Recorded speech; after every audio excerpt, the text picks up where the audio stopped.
it helps pep me up a little bit, and Sure. it makes me feel great and happy, and there's the joy part that, you know, we'll eventually see when we go to heaven. But sometimes you really need that raw feeling of, you know, you're getting to the deep of your emotions and your emotional state, and that's what the Lord wants from us. He wants that deep and emotional connection. He wants that rawness. He wants you to really bear your soul in that. I do think there maybe needs to be an auditing process in terms of how much, like, I think when I saw that they were cutting funding from PBS Kids, I was like, that is the stupidest thing I have ever heard. You know how much I watched as a kid and how much my mom appreciated that? Sure. Like, that was something I was extremely lamenting. I thought, are you kidding me? You're cutting money from the PBS? Yeah. That's, I think more people were upset about that than most other things, but they were just... But I think I stayed in almost every single room in the hostel because I was moved around so much. But then I stayed in, for the last, I think, month, I stayed in one specific room in the other building. I didn't even stay in the hostel itself. But it was interesting in that the time I was spent in Israel was kind of the last normal, like, few months that Israel had before October 7th. And as I've grown older and I've tried to research a little more both sides a little bit, because I think that with knowledge comes power, I've leaned more into being more in the middle and more of a moderate. I don't, like, my base moral code is in line with Jesus. It's not aligned with a movement or a political side, because I think that there's good things about both sides. I think that there's not so good things about both sides. I think taking either to an extreme is a big mistake, and it takes you away from what Jesus really stood for. I don't think he would pick either side either.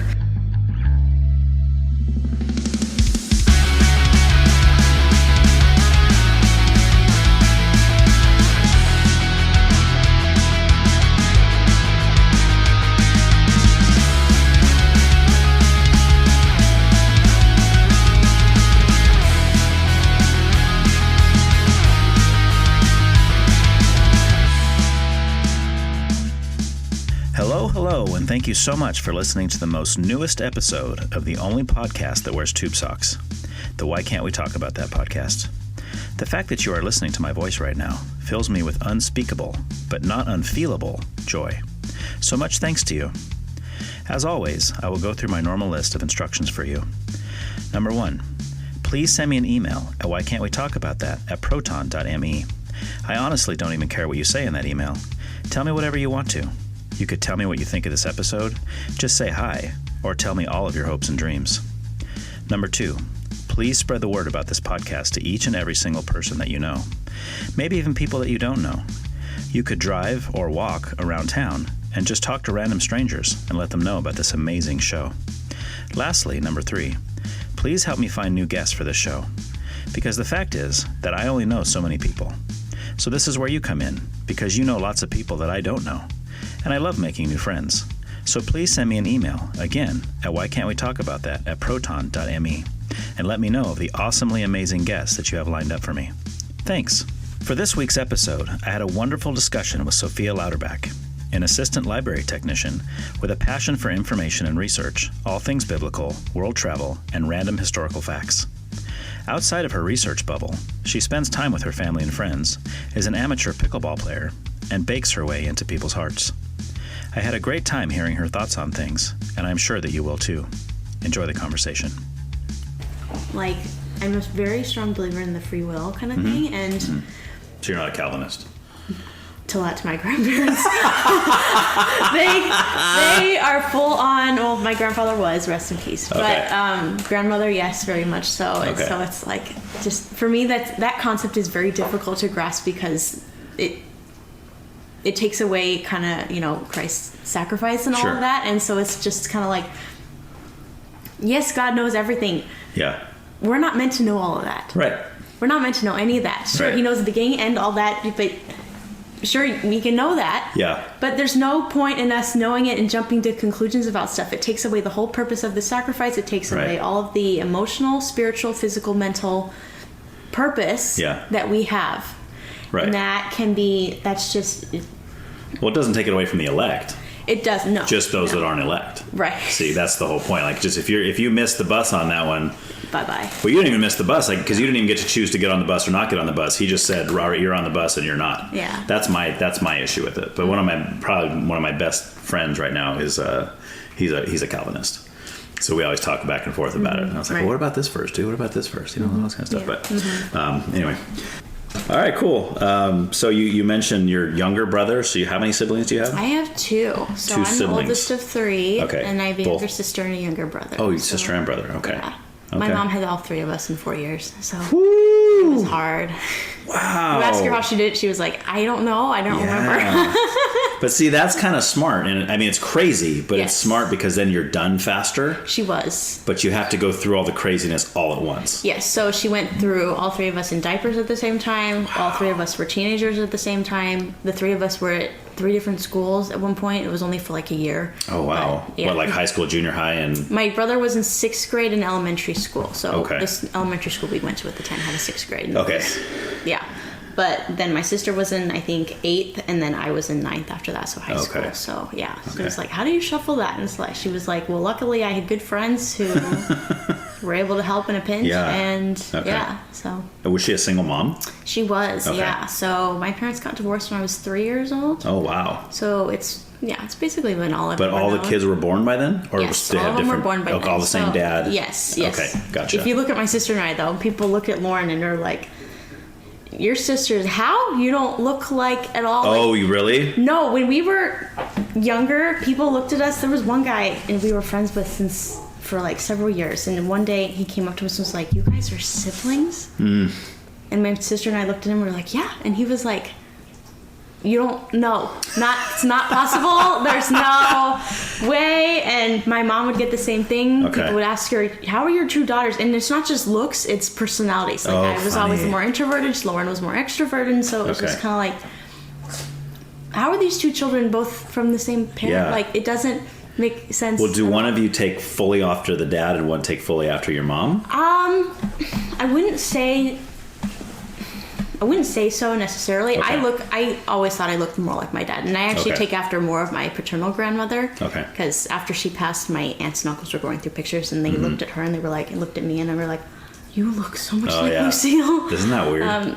But my sister definitely takes, in looks wise, takes more after my mom. Okay. And in personality wise, it was kind of just more of, we've kind of got our own thing a little bit in terms of, but then again, as we got older, personalities kind of swapped a little bit. Really? I became more extroverted and she got quieter. Okay. So it was kind of like we evened out a little bit. Okay. But and her name is Lauren? Lauren. So it's Sophia Lauren. And Sophia. Sophia Loren. That was the running joke growing up. Okay. Yeah, Sophia Loren. Is your brother's name Ralph? No, he is not. Because he'd be like Ralph Lauren. No. That would be funny. But there's also a joke with my sisters, like if she married Ralph Lauren's son, she'd be Lauren. No, but you pronounce it Lauren. It would look like Lauren, yeah, but you could put the accent on a different syllable there. What my answer is. Yeah. That's funny. Yes. Are you guys close though? You feel like you and your sister are pretty close? Even now, I would say as we got older, it definitely improved. But when we were younger, and keep in mind, we shared a room for 18 years. So it didn't help that, and when you're going through the rough teenage years like we did, there was no space. We each wanted our own separate friends, even though we were so close in age that we kind of overlapped a little bit. And so it was kind of like, I want my own separate birthday party and you can't be invited. And then seriously, I couldn't go. So, really? Yeah. She was like, I don't want Sophia to go there because she can't interact with my friends. Oh my gosh. So we weren't definitely close when we were younger, and there was a lot of tension and a little bit of hostility there. Okay. More aggression from my part. Okay. But as we got older and we had our own space, and I moved away at one point, and that kind of helped foster some more sibling relationship. Sure. It didn't help that we were in close quarters for so long. Oh, that'll make anybody hate each other. Oh yeah. So that's why marriage is so hard sometimes, because you're living with these people like the whole time. Yeah. I hope I experienced that one day, but so once we got to kind of got older and had some separation, that definitely helped. When I moved back from San Jose, I lived there for a year. She was living back home with my niece, and so we were better able to we had our own spaces at that point, and so we were better able to kind of connect. And your niece, so she has a daughter? Mm-hmm. Okay. Yeah, so she's 7 now. She'll be 8 Oh, next wow. year. So my your sister was pretty really young. Yeah. Okay. Lauren was 19. So okay. That's like my wife actually my wife was 18 when our oldest was born. I was 20. She was 18. Oh, so yeah, you got started young. Yes, we did. Yes. Yeah. So yeah, but yeah, even so, taking care of Lily when she was in her formative years was really impactful for me too. And then, but yeah, she and I, it's better than what it was. But even still, we're still very different people. Okay. So we've been more trying to foster that within the last, I would say, more recent years. But it's definitely been, you have to really work and you have to put effort, and it's just going to take time. Sure. So. Does she live in the same area as you? No, she lives up in Sac. Shoot. Yeah, so it's a little bit of a distance. So yeah, when I actually grew up coming here for vacation. So my grandparents bought a house here back in the 80s, and I would come down here 2 to 3 times a year with my mom. And once they started getting older, within the last 3 or 4 years or so, she was like, I kind of want to maybe think about moving down. So she sold the house that I grew up in, and all the opportunities that I had there didn't pan out. Nothing. I was going to school, I had a job, but I didn't have like a reason to come down at all. Yeah. Other than like, yay, it'd be fun to live by the ocean. Right. But there was nothing really to pull me here. And so, but all of the doors kind of shut. I was looking for roommates, and I had a couple at one point, and we were looking for places, but then they all bailed. And so I tried even doors that I thought maybe weren't even doors, but nothing. I got nothing. So I was like, Lord, I need an option here. I got nothing. And finally one day I was in therapy, and my therapist, she suggested, why don't you move with your mom? And I was like, at first that thought it had crossed my mind, but I was like, no. Yeah. She's not going to let me come with her because there's logistics that go with that. And I wasn't sure how that would pan out, and at the end of it I was like, well, I don't have anything else to lose, so, right, might as well. Mom, can I come with? And what'd she say? And she was like, well, let's talk to Grandma about that and see what she thinks. And Grandma was like, yeah, sure. And if originally it was supposed to be like 3 to 5 months or something, and then I would move out and I would try to find something after a job. And I'm still living at home. It's been 3 years, so. Oh, there you go. It's working out though? It's working out very well. Grandma, she was like, I actually prefer you to stay here. I don't really want you to go out, even though for me it's kind of like, I want to be able to have some of that freedom. Like when I was living in San Jose for a year during college, I just loved it. Like it took me a couple weeks to adjust, but once I was there, I was like, this is perfect. This is the independence that I want. This is what I feel like I've been missing. Even when during COVID hit during that time, my dad was like, do you want to move back home? And I was like, no, I'm good.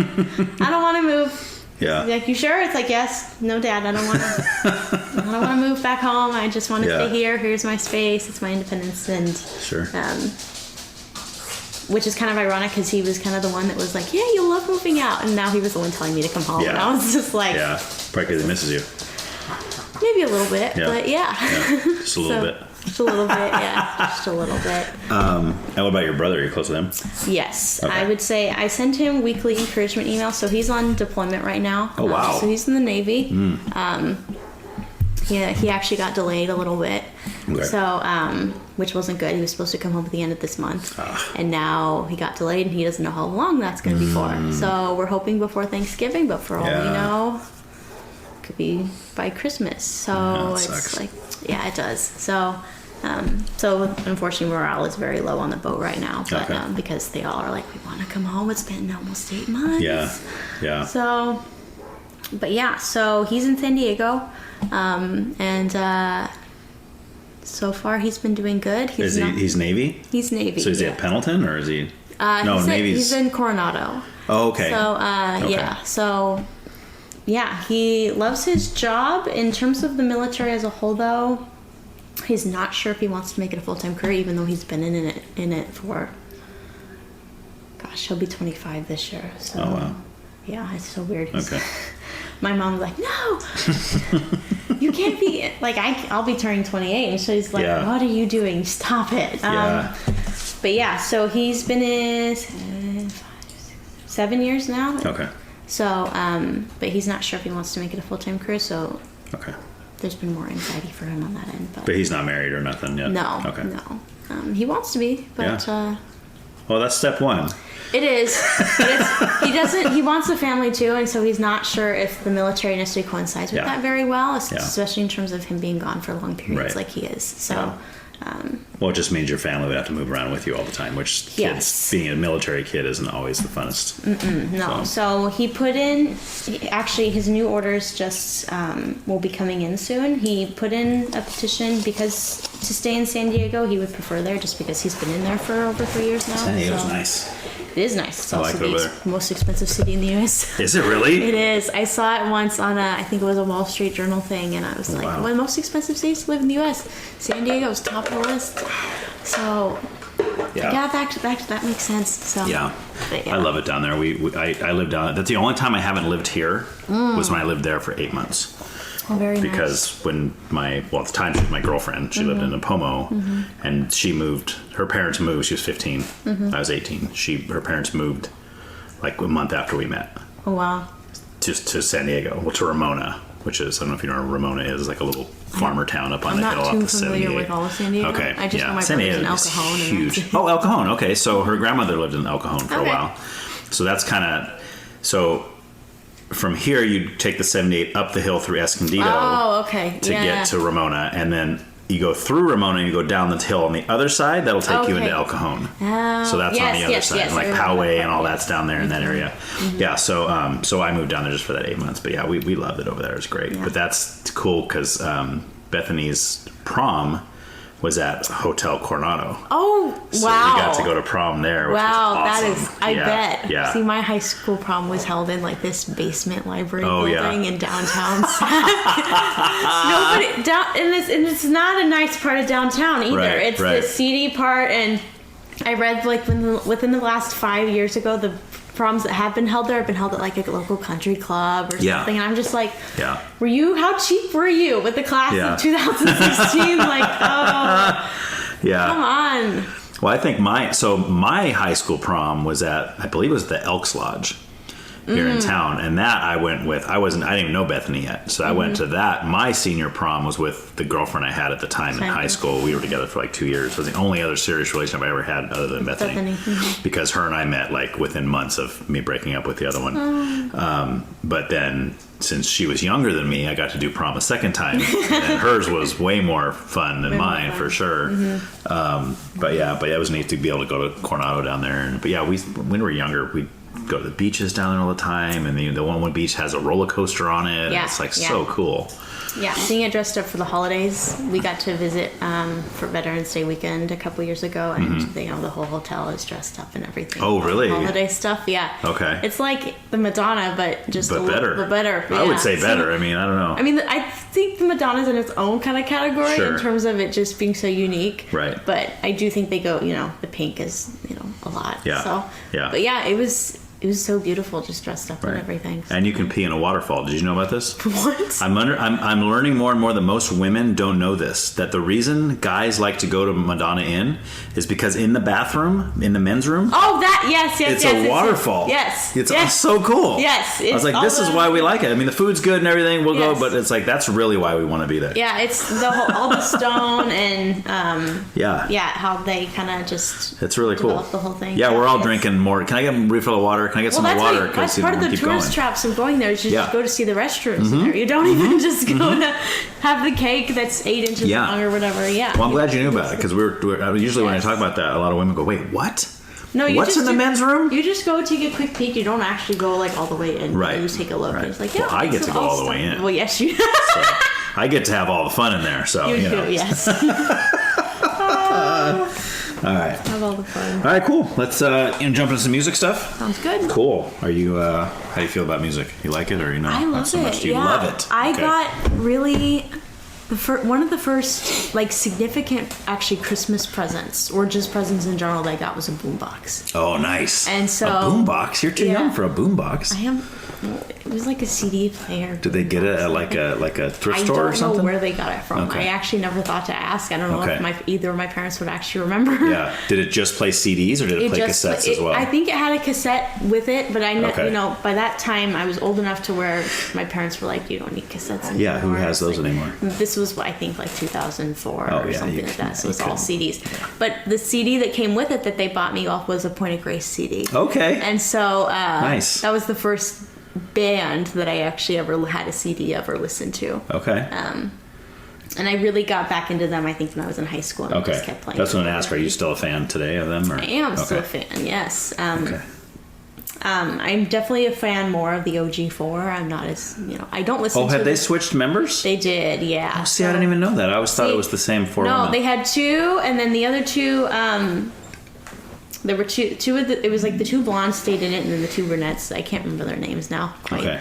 But they left, and then they had another one come in. Now it's a trio. So. And are they all? Is the new girl blonde? So it's three blondes. No, she's not, and she's brunette. Okay, that was probably part of the prerequisite. I would hope so. Yeah, no. Yeah, that was like DEI in practice. There's like a blonde girl sings real good, but the brunette sings kind of good. We're going with the brunette. We need a brunette in the group. We need a brunette. It's yeah. So. Okay. But yeah, first CD was a Point of Grace CD, and then. Had you heard them before that? Is that why they got you the CD, or were they just like, oh, Sophia probably like this? It's No, I would say both of my parents were still. I don't want to say the word religious. I would say the word more spiritual. Okay. And in terms of the Christian mindset kind of thing, religious can be very heavy. It can be very just like straight up and down stuff. Right. But I personally hate religion, and I think Jesus did too. But that might be a topic for later. Yeah, that's another whole other hour and a half. Right, exactly. But yeah. So, and I think my dad also was very grateful that we had that Christian influence growing up. But that was the first CD that I had, and I played the heck out of that thing. Like, I think it. You wore it down. I wore it down. It's gone now. I don't know where it went. I think it got broken at some point. But And of course, that boombox, that lasted me a solid, I think, 20 years. And really? I did. And then it croaked. And it was used by then, too, when I got it. It wasn't even brand new or anything like that. Yeah. So I was like, see, this is how they were made. And then I got another one that I asked for Christmas a couple years, and that maybe lasted 3. Oh, see? And that was, like, sad. And they I was just don't make them like that. No, they don't. They don't make them like that anymore. And I don't even use CDs anymore, so there's no point. Yeah. But, But yeah, that was the first CD I ever got. Okay. What about prior to that? Like, did you, before you got the CD, what do you remember liking, even as a little kid? Do you remember anything from back then? I actually have another core memory. So I actually don't even know if, now that I think about it, I don't even know if the Point of Grace CD was the first core memory I have. Okay. It's one of the core memories of the first CD I ever got for me personally. Right. But the first memory I think I have was dancing with my dad around the living room to Beach Boys. Oh, nice. And it was a classic Beach Boys CD. Okay. And they are my favorite band. Point of Grace. The Beach Boys? Point of Grace. But Beach Boys is my favorite band. Oh, I'm sorry. But, if you're asking me between those two, I'm Beach Boys all But it was younger than when I got the Point of Grace CD. I can't count that far back. Yeah.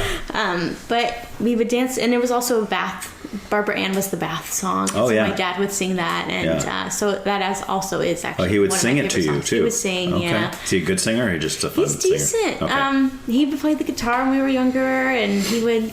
Oh wow. Yeah. So doesn't anymore. No. But yeah, he was very into that for a little while, and then. Interesting. Yeah, so Beach Boys is your favorite all-time band? All-time band favorite, just because it brings back so much positive memories, and even now I can go to it and it's a comfort. Okay. So, and it's just something I can sing along in the car to, and I can blast it up all the way. Yeah. And, you're more a fan of the early kind of surf music, or when they got into more psychedelic stuff later? I think more the surf stuff. Okay. Not as much the psychedelic stuff. Definitely more of the cheerful kind of. Yeah. Happy, Yeah. But that was, and I had that CD. Eventually, I took it because mine core memory. No one else remembers that for me. It's mine. So, but was it a greatest hits CD, or do you remember? I think it was a greatest hits CD because I ended up looking all of the. I think the CD was not good enough to play anymore, but I had still the outside, so I would look up the individual songs on YouTube that I could just play. Gotcha. Or that I remembered from memory, and. So I would just look those up on YouTube and just play those from my phone. That's the one thing this thing is good for. Yeah. Is finding music on YouTube that you could just play. But yeah, so that was, I would say that was core memory, probably number one. Was it that one? Those are all the songs that I have. That wasn't the CD. Well, this is a greatest hits. So this is one of their best known greatest hits. When my son got this for me for Christmas one year, because it's got the orange. All the songs I have, I think, are from vinyl, that album. So it's really cool. Very nice. Yeah, this has all the good ones on there for sure. But I don't listen to records. Kokomo though on iTunes you have to buy the whole album to get it.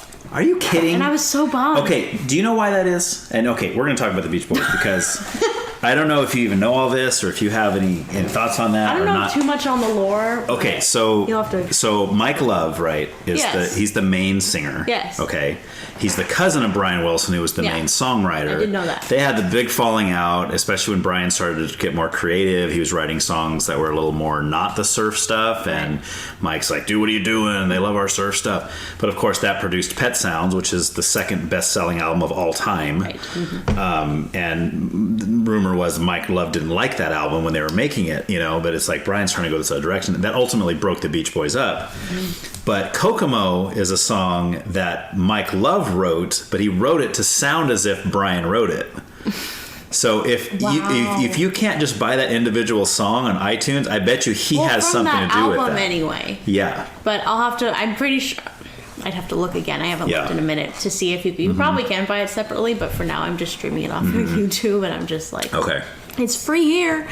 So is everything else. Right. So. Right. Exactly. Yeah. So, that is a great song, though. It's an amazing song. But I think it's so great because it sounds like Brian wrote it, even though he didn't. Interesting. I didn't know that. Which you fooled everybody. Yeah. I think that's I might be way off on that story even, but I know you probably got it from somewhere. It's like Wikipedia, not everything on Wikipedia is fake. They have to get it from somewhere. Yeah, it's a funny story because I've always loved the Beatles, but I was never into the Beach Boys. Not that I disliked them, but I would hear like a surf song or California Girls or Surfing USA. Oh, that's kind of cool, or what? Wouldn't it be nice? Clashing a little bit of the American way versus the British way. And that's what got me into it. Oh, because I was all into the Beatles, and it was actually Kathy when I first started working at the library, and she goes, "Oh, do you like the Beach Boys?" I'm like, "Oh, they're okay." She's like, "Do you know about the rivalry between the Beach Boys and the Beatles?" I said, "Rivalry?" She goes, "Oh yeah, it was a big deal because like they come over here from England, and like the Beach Boys were America's band, and then Brian Wilson felt like the Beach Boys were stealing their thunder and all this stuff, and then they started writing albums to compete with each other." And that fascinated me. So it was through that I dove into all that big time. And at the end of it, I was a huge Beach Boys fan at the end. So I was like, okay, this is real. I still like the Beatles better, but I'm a huge Beach Boys fan. Bethany and I went and saw Brian Wilson play at Mid-State Fair. You told me that once. Did I tell you? Yeah, it was great. It was so great. And then I think he passed away. He just passed away, not that long ago. This year? Yeah. Yes, I think it was this year. Yeah, it wasn't that long ago. So, but I heard that didn't they make a movie last year or something about his whole kind of? It's a few years ago, and everything. And it was like, called. I need to watch that. Love and Mercy. Oh, okay. Yeah. I never got around to watching it, but I still need to because it was just. I have it on DVD if you want to borrow. If you're a fan, unfortunately, we have a DVD player, but my grandmother doesn't like it being touched because then you mess with the settings and you can't get it back to what it actually was. And I'm just like, I'm more tech savvy than you. I could probably figure it out. She was like, I don't want you to. You get mad if something goes wrong or doesn't touch it. Yeah, you could probably stream it from somewhere. I could probably. It is a great movie. It's hard to watch though when he's in parts where you see how bad like Brian Wilson's therapist treated him and stuff. Yeah. It's pretty intense, but it is a great movie to kind of see the history. So. But yeah, very cool. All right, so Beach Boys, huh? Yes. I wouldn't expected that at all, actually. No, my dad was definitely a big fan, and so he definitely got us into that. And he didn't really, I would say, get us really into he didn't influence a whole lot else until like he would pull out a new CD and start playing it in the car, and that's kind of how we got into it. Was if he was into something, then he would share it. Sure. So. And a lot of the secular stuff he got me into, and then it was my mom that got us on. Like Christian radio is the only thing you listen to. Okay. So your dad was more lenient with secular. He was your mom was she upset that he would show you secular stuff? No, okay. She wasn't at all. She knew that's just how he expressed, and she knew that he was also very careful in what he shared with us. Like he wasn't playing like Eminem for you or anything like that. He played secular stuff, but still clean secular stuff. Yes, it was reasonable, kind of, and. he also knew that we would relay back to her what also he was sharing with us. So it was kind of like, Okay. she wouldn't be, That's cool. But the next artist that I got really influenced by was Natasha Bedingfield. Mm-hmm. So she had that great Unwritten album back in like 2004, 2005. Yeah. I'm not real familiar. I know the name. She has a song Unwritten. Okay. It's a song called Unwritten? Yeah, it's easily one of the top songs of that like year. Okay. So if I heard it, I'd probably be like, I know this song. Oh yeah, okay. you would. It's still very relevant in terms of TikTok and all of that stuff. Not that I'm on TikTok because I think that's like one more social media app. Absolutely. I'm not on TikTok because I don't know how to. You don't know how? That's how I get, people send me stuff. Oh, check out this chick out, and I click it. And you don't have TikTok. You don't have it. I said, well, I don't want TikTok because I don't know what I'm doing. No thanks. I don't have Instagram as it is. Well, I do right now, but it's only for 24 hours. But anyway. I was going to say, I think I have you on there. How do you not have Instagram? So I found out last year that I was doing you do your New Year's resolutions and all that stuff, and you don't ever follow it. Like 3 months later, it's like, forget it, I'm not exercising anymore. Mm-hmm. But I was kind of rethinking. I was like, okay, I was just looking at my phone one day, and I was like, how much time are you actually spending on social media? Yeah. Instagram in particular. Sure. And I was like, that's very concerning. Yeah, because it'll tell you, right? You average this many hours a day. And I just thought to myself, screen time on Apple or whatever anyway, and I thought that's very, very concerning. That's a lot. And so finally I was like, you know what, I'm going to quit. And I was going to do it for Lent. And I was like, you know what, no, get rid of it right now. Let's see what happens. So I got rid of it for like the whole month, and all of a sudden it was just like, I don't need this ever again. Go away. Like, nice. It's fine. Of course, everyone else I know uses it. Pretty much everyone. Which is why it's hard not to have it. Well, that's why I was like, you know what? You can turn it on once a month for like 24 to 48 hours, and then you have to delete it again. It's not like you can just take it off your home screen. You have to delete it. That way you're not tempted to go back to it. Sure. And of course, Instagram doesn't like that because it makes me like re-log in and change my password almost every time. Yeah. But now it's just like, you know what? I can at least just recheck people, and if people want to follow me, then I'll just do it for like a few minutes or whatever, and then delete it again. Right. But Bethany just did that in this last month. She said, I'm taking it all off. I'm not going, because I'll be like, oh, did you see that funny video I sent? And she's like, babe, I don't have Instagram right now. It's like, that's what my mom does. I'm like, if my mom will send me something, she's like, did you get that? I'm like, Mom, I don't have Instagram right now. She's like, oh yeah, I forgot. I never had an Instagram at all until I started the show, and that's only because I was promoting it. Well, but I can do Facebook. Yes. I was promoting on Facebook, but all the younger people that I would talk to say, you got to do more than that. Only old people use Facebook. I'm old. And I'm like, well, then I must be old then, because I still use Facebook. Actually, well, there you go. That was the first social media I got, and I had to beg my parents to let me get it because 13, everyone else middle school was using it, and they were like, at first they weren't all that enthused, but it was. Thank goodness it was still in the very early stages back then. Yeah. And so, they didn't have all the tech that they have apps in it or whatever. Yeah. Like the marketplace was not a thing. And so now it was just like, it's fine. She's only going to message her friends every once in a while. And, but but back to music, not Natasha. Yeah, Natasha Bedingfield, yep. Yeah, Dad started playing her in the car. It wasn't long after she had that album come out. It was probably 2005, 2006. Okay. But that album got me whole started on her. I would replay her and again, I also stole that CD. You stole it from who? My dad. It was his CD first, and he was like, I think he didn't stop. He stopped listening to it or whatever. And I was like, can I have You're like, he's not going to miss it. So no, he didn't. He doesn't miss it. He probably doesn't even know I still have it, but it's somewhere. I just got to find it. But I listened to that CD on repeat. Then I found her on the internet and with YouTube, and so now it's actually I was in Israel and I downloaded her whole album because I was missing it, and so I was like, that's mine. I miss it. I need it. Nice. Took me down memory lane again, but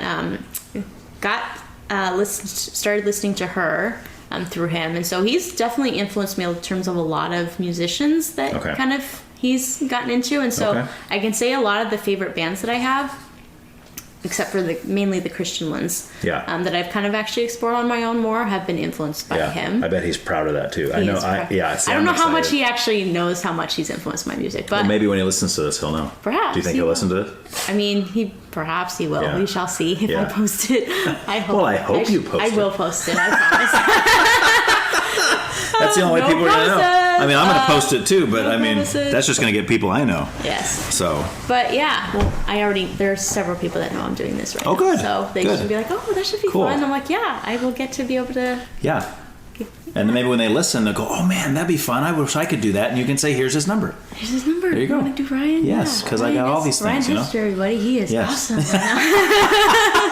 Yeah, see, that's the kind of stuff I need, because then people are like, oh, cool. Yeah, because I know that I take pride in that when my kids like bands, because I showed them to them, especially if they're older bands that I liked when I was growing up, because obviously that's what every parent wants to do. You're like, oh, let me show you the music I loved when I was your age, kind of thing. And sometimes they're like, oh, this is terrible, you know. But like my older son, he loves a lot of that, like Metallica and like some of the grunge stuff, like Pearl Jam, some of the stuff I showed him from the 90s. He loves that stuff. And he probably would have never heard it if I wouldn't have showed it to him. Oh yeah, my dad's a huge... I mean, he's also hard rock metal now, like the band Tool. Okay. I don't know if you've heard of them. Tool? Yeah. Oh yeah. My dad's a huge... Oh, for sure. But yeah, and there's a couple other bands like Perfect Circle and Wolf Alice, I think. Perfect Circle is a spin-off of... Yes. Yeah. He also is the maid singer, I think. Yeah. Maynard something, right? Maynard. He's got a weird name. I can't remember his name. Yeah. But anyway. Yeah. He's got a few bands, actually. But because I got curious, that's what happens. And I'm like, what's all the fuss about? And I do research, and then I'm like, oh, and that's how I get started on the rabbit hole. Did you like that stuff, though? Because Tool's kind of he played it in the car regardless of whether or not we wanted to. Yeah. But that Tool wasn't until we got much older. So all of us at that point were in our late teens, early 20s, and so it was like, they're old enough to handle this. Right. But before that, he kind of got us started on the rock train, though, or at least the alternative train with Florence and the Machine. Okay. So, and he bought the Lung CD, and that was, I think, gosh, what was that? 2007, 2009, 2011 even, maybe? I don't remember when he put it out, but it was definitely first decade. But I also listened to that album on repeat. Nice. And yeah, I still have a lot of her stuff. I don't think I have that album. I think my dad kept that one. You weren't able to steal that one. No, I wasn't. Got lost somewhere.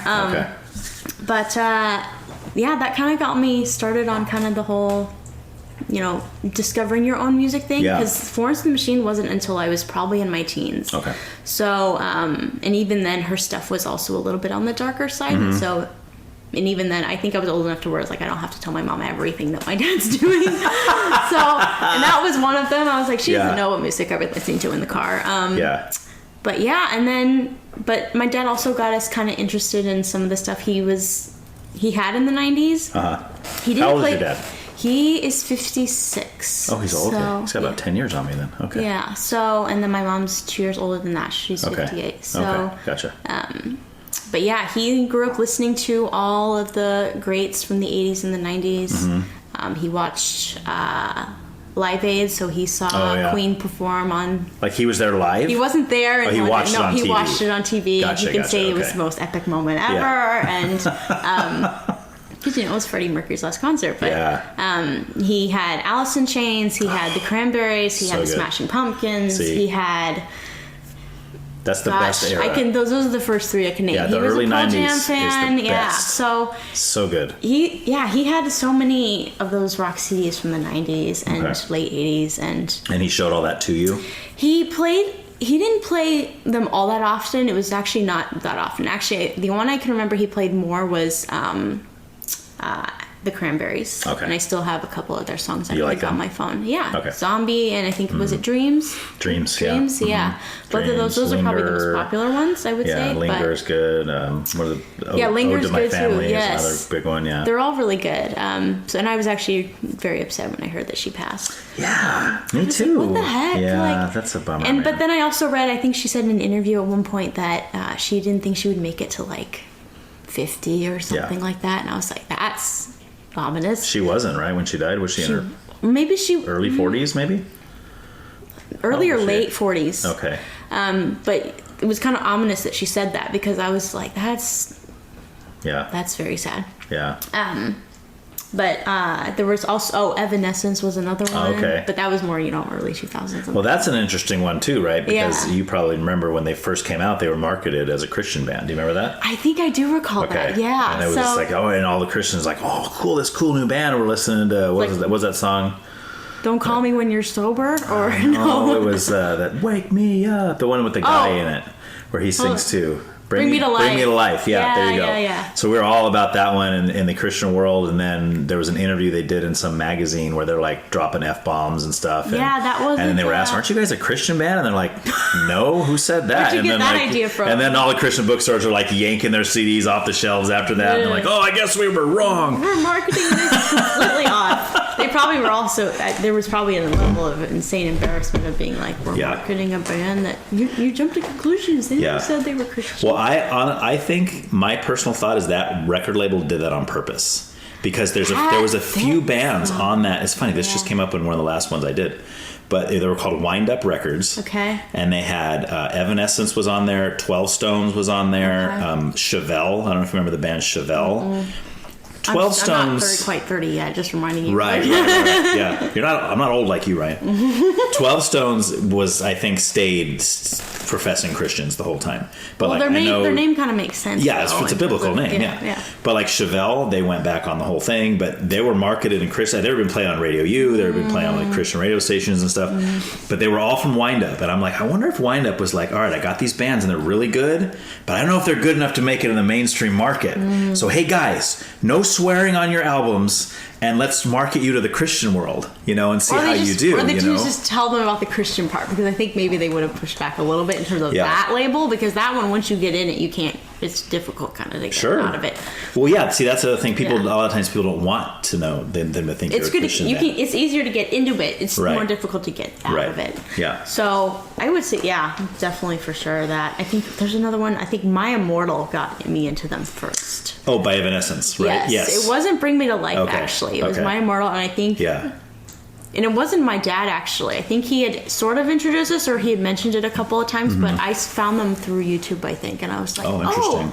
And this was a while back. This was back when I was insane to Lord of the Rings. I'm still a fan now, but their song was over a fan video or something. I was like, oh, this fits really, really well. And I was like, what is this band? But I would say that one too was...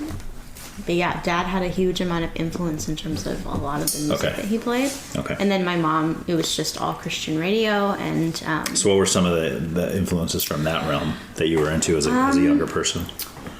There's a song by,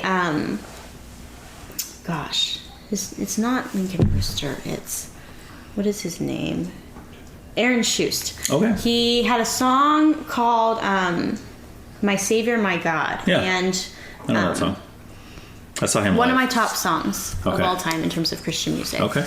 And it's definitely one of those that, for me, it's difficult for me to find a Christian song that really hits deep and really makes, brings out all the emotion and feeling. There's a lot of stuff out there that's good. Yeah. But it's not often that something, for different people that means different things, obviously. But for me, it's difficult.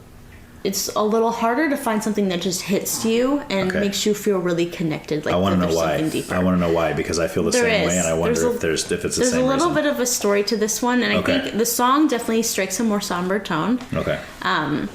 If you listen to it, you'll understand my meaning. But so I had a cousin way back in the day. He's no longer with us, but he was very young when he passed. He was 27. He's the age that I am right now, which I think back to that. It's like I made it to Tom's age. Yeah. But he passed away in an accident. And he was one of those people that was very much beloved by everybody. And he was very influential in terms of his faith and sharing that and being open. And just there was I don't know how many people he influenced, but there were very few people that he didn't influence. Like, his funeral was massive. Oh, really? I'm talking 500 or more people that were there. Yeah, that's crazy. And just being as a kid, I remember being 9. No, I was 10 years old, almost 11 years old when I went, and I was just thinking it was a little intimidating because it was very quiet in there, but it was very somber, and that song was playing. Okay. The Aaron Schust one? The Aaron Schust one. And it was playing in the beginning when they opened the whole thing, but I had heard the song on the radio before that, but I had recognized it when I walked in the room, and it was one of his favorite songs. Okay. And he was quite a bit older than you then. He was. Okay. He was, 15, 16 15, years? 16 years older. But he lived in Sac for a little bit because he was working there. Okay. And so he would visit me and my siblings and my mom. Gotcha. But his family's from San Jose, and so we went for all of that. But he was very influential in terms of just how he led his faith and his life, and how he interacted with everyone, and even impacted his teachers and his mentors, how he influenced them. And even these days, his family still talks about him. I mean, of course, they lost their son, but Sure. But yeah, that song very much influenced me in terms of, this was one of his favorite songs, for someone that was so beloved. And even though I'd loved the song before, it kind of influenced me more in terms of... Sure. So you already liked the song to begin with. I had liked the song to begin with, but it wasn't until he passed Okay. and it was one of his that it kind of was... Right. You related to that time and the whole... Okay. Yeah, so it brings me back to that a little bit, but it also hits me deep in just terms of if you think about the lyrics of the songs and the melody, and it's one of those where, it's not one of those happy praise the Lord songs. Right. It's one of those, you feel it in your soul and you want to more praise authentically, but you're also reaching out and saying, Sure. Lord, I need this. Sure.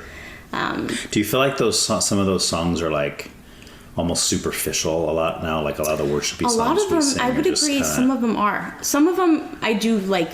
It helps pep me up a little bit, and Sure. it makes me feel great and happy. And there's the joy part that we'll eventually see when we go to heaven. But sometimes you really need that raw feeling of you're getting to the deep of your emotions and your emotional state, and that's what the Lord wants from us. He wants that deep and emotional connection. He wants that rawness. He wants you to really bear your soul in that. And there's another song that I would say has affected me deeply as well. There's a David Crowder song. Love it. Recently, I have to find it again. I think it's What a Father. I don't know if that's actually the title of the song, but it's really guttural. It's really just, it hits me deep anyway. Sure. And it's just sometimes the repetition of the same words over and over, depending on how they're arranged, can really just mess with your head in a good way. Right. And you're just like, you get so caught up into it, and you don't really want to, disrupt the moment or anything like that. Yeah. But I listened, like some of the artists these days, it's like, I've never heard of this person. Yeah. Yeah. And it wasn't even Caleb I grew up listening to. It was Sacramento had its own radio station that I found out recently was bought by Caleb, and I was really depressed about Caleb's that. buying them all up. I was just like, I don't want you to make it another corporation, this is just a... but it's just become a called business corporate thing. It was called... The radio station I grew up with was called The Fish.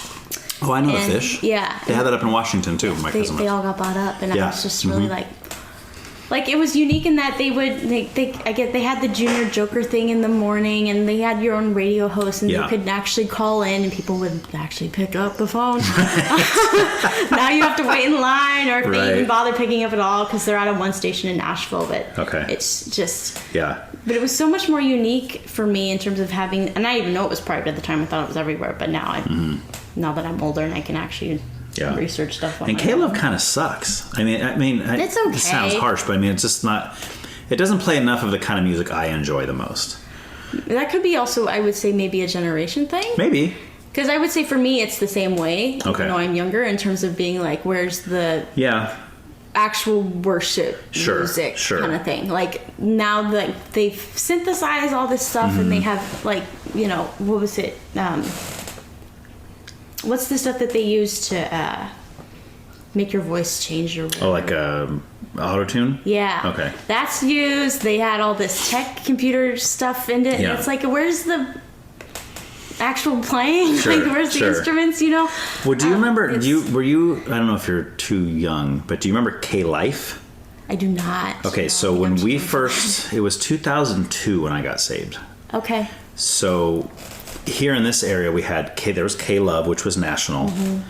And there was K-Life, which was local out of San Luis. Okay. And it was just a husband and wife that had started it. And it was really well known around here. And it was really fun because they would do things like during Christmas time, if you brought down a dozen cookies, they would give you free CDs, and Very then you nice. could bring down a dozen, you get to take a dozen kind of thing. It was like a cookie exchange. It was very close knit. It was really cool. Bethany and I used to go down there all the time. I used to volunteer over there and do like answer phone calls and stuff. It was really a lot of fun. But then Radio U, are you familiar with Radio U? I am not either. Oh, no. No. Oh, you should have known Radio U. They're gone now. At least they're gone. My mom was very picky, so Okay. I don't know. They were out of Lompoc. I'm sorry. They were out of like Ohio. They were national. But our version of it was coming from Lompoc. Okay. Which is now gone. Radio U still exists, but we can't get it around here anymore. But when Radio U came out here in this area, that was playing more of what I liked. It was like Christian hip hop, Christian rap, rock, like hard rock Christian stuff, like Christian Screamo, like stuff like that, right? And it was like, okay, cool, right? And then there was K-Love, which was more like the mellow kind of worshipy stuff. But like K-Life was kind of both. It didn't play stuff as heavy as Radio U, but it would play, your I don't know, some good Newsboys, Audio Adrenaline, DC Talk, some of the more like not quite Point of Grace kind of sounding, Avalon, that kind of stuff is what K-Love was playing. Right. And that's why I liked K-Love, because it was kind of an in-between, but then they went away too. And I was like, oh, man. K-Love, I think they're trying to do something similar with that. They have their eras, so you can pick like a certain like genre like that, like rock, oh, really? or like you can pick like early 2000s or 90s, and so you can do that, but I think you have to go on the app or whatever and do that. You can't just pull up on the radio and be like, where's the eras? But yeah. Which is kind of where it's going anyway, because with everything being so digitized and available at our fingertips, it's better for us to say, what do I want to listen to? There it is, as opposed to turn on the radio and be like, oh, I hope they play the song I want to hear. Yeah. It's rare for them to play a song that I'm like, oh, that's from, 2005 or whatever. I remember that. That was wonderful. Now it's just like it's 2020 and on, and it's just like... Yeah. It's rare to hear a song now that's from like 2010 or something like that. It's sad. So I'm like, I'm not Gen Z very much. I'm like, 97's a weird year because it's not quite... Like, I can remember time before YouTube existed. Like, I couldn't believe it came out in 2005. I thought I was older than that, but it's not. Was it 2005? 2005. Google was like 2000. And I was just like, I'm older than I think I felt like it came out before I was a dad, and I was like... No, it was 2005. They had their 20th anniversary back in, like this year, I think. So, it was a big deal. But... Yeah, I can remember time before Google, like YouTube existed, not Google. I was too young for that. Right. But I don't remember the Twin Towers very much. I don't. I was only 4 years old. 4, yeah. Yeah. So, but I can remember some things. Like, I can remember time before the iPhone existed. Like, I wasn't in front of a screen. I think my parents are very grateful for that. That all of us grew up in an era where it was normal. Right. Like the TV only had 10 channels. Right. There wasn't DVR or anything like that. Sure. So. But so it was definitely, I would say, Christian radio in terms of, my mom was very just like... I have to ask you about, you kind of made an interesting face when I said Christian Screamo. So what was that about? Just Screamo in general just sounds like, what the heck is that? Whose idea was this? Just Screamo in general. It's just like Christian Screamo. Why would you tack that first word in front of it? You're like demeaning it almost. Well, but see, I would disagree with you though, because to me, and this might sound weird to you, to me, some of that stuff is more worshipful to me than like singing a soft, lovely song in church, because the lyrics are so raw and like real. And I mean, there's a band called Under Oath. I don't know if you've ever heard of Under Oath. They're a Screamo band. I have not heard of that. They have since deconstructed, and they no longer claim to be Christians. Okay. But their first 3 or 4 albums, oh my gosh, there's a couple songs on there that will bring me to tears, because it's so spiritual and so impactful. Maybe it's amazing. About Tool. Maybe. Well, except Tool's not really singing about the Lord, but he's not as much a Christian anymore either. But so actually. Well, now that we're still on the topic of music, I think within the last 3 years, I've gotten into, like, that's why Dell's nickname for me is K-pop is. Oh, really? I got into K-pop. I didn't know that was his nickname. It is. Well, he doesn't call it to me very often, but he'll call me that, and so it's like, oh, hey, K-pop, and I'm like, at first I was just like, that's a little annoying, but now it's like, Dell has it. No, that means he likes you, because he has a nickname for everybody. Like that, he does. He nicknames everybody that works there. Nickname. He used to call the one that used to crack me up was she doesn't work there anymore. She worked up in reference. She had glasses. Emily Alvarado? Emily. What did he call her? He called her... Oh my gosh. It was something with her name. It was like E.A. Dude. Of her first and last name? Yeah, but there was something more to it. It was E.A. something, and I forgot what it was now. I don't know. Sorry. Yeah, I don't remember. Anyway, but yeah, he has nicknames for everybody. But yeah, he's called... his for me is K-pop. So, okay. yeah, because when I first started working there, I think I mentioned it like once to somebody. I was like, yeah, that you like K-pop? I got into it, yeah. Okay. So, but it was kind of on accident. Mm-hmm. So... That's the only way anybody could get into it. Well, it is kind of, yeah. I mean, well, the first K-pop song I ever listened to was like back in 2019, and it was like a one-time thing. I was like, okay, and it was in English. It wasn't in Korean at all, but it was sung by a Korean band, and so I was like, oh, that's interesting. But then after I was like, I'm not really into, no, thanks. Okay. That was back in 2019. And then fast forward like 3 years later, I was like I was on YouTube, you know, doom scrolling at the time. I was just doom scrolling, and finally I was like, BTS kept popping up on my feed, and I was like, I don't understand what the heck is going on. And I looked at a couple of their videos, and they had like almost 1 billion views or over, and I was like, what the heck is with that? Usually, if you have a big following, you're popular. That's a big sign. Like, there are very few artists that have that many. Sure. Or just anybody in general. They were huge. And they're huge. They're still big, but but I was like, what the heck is with this? Why?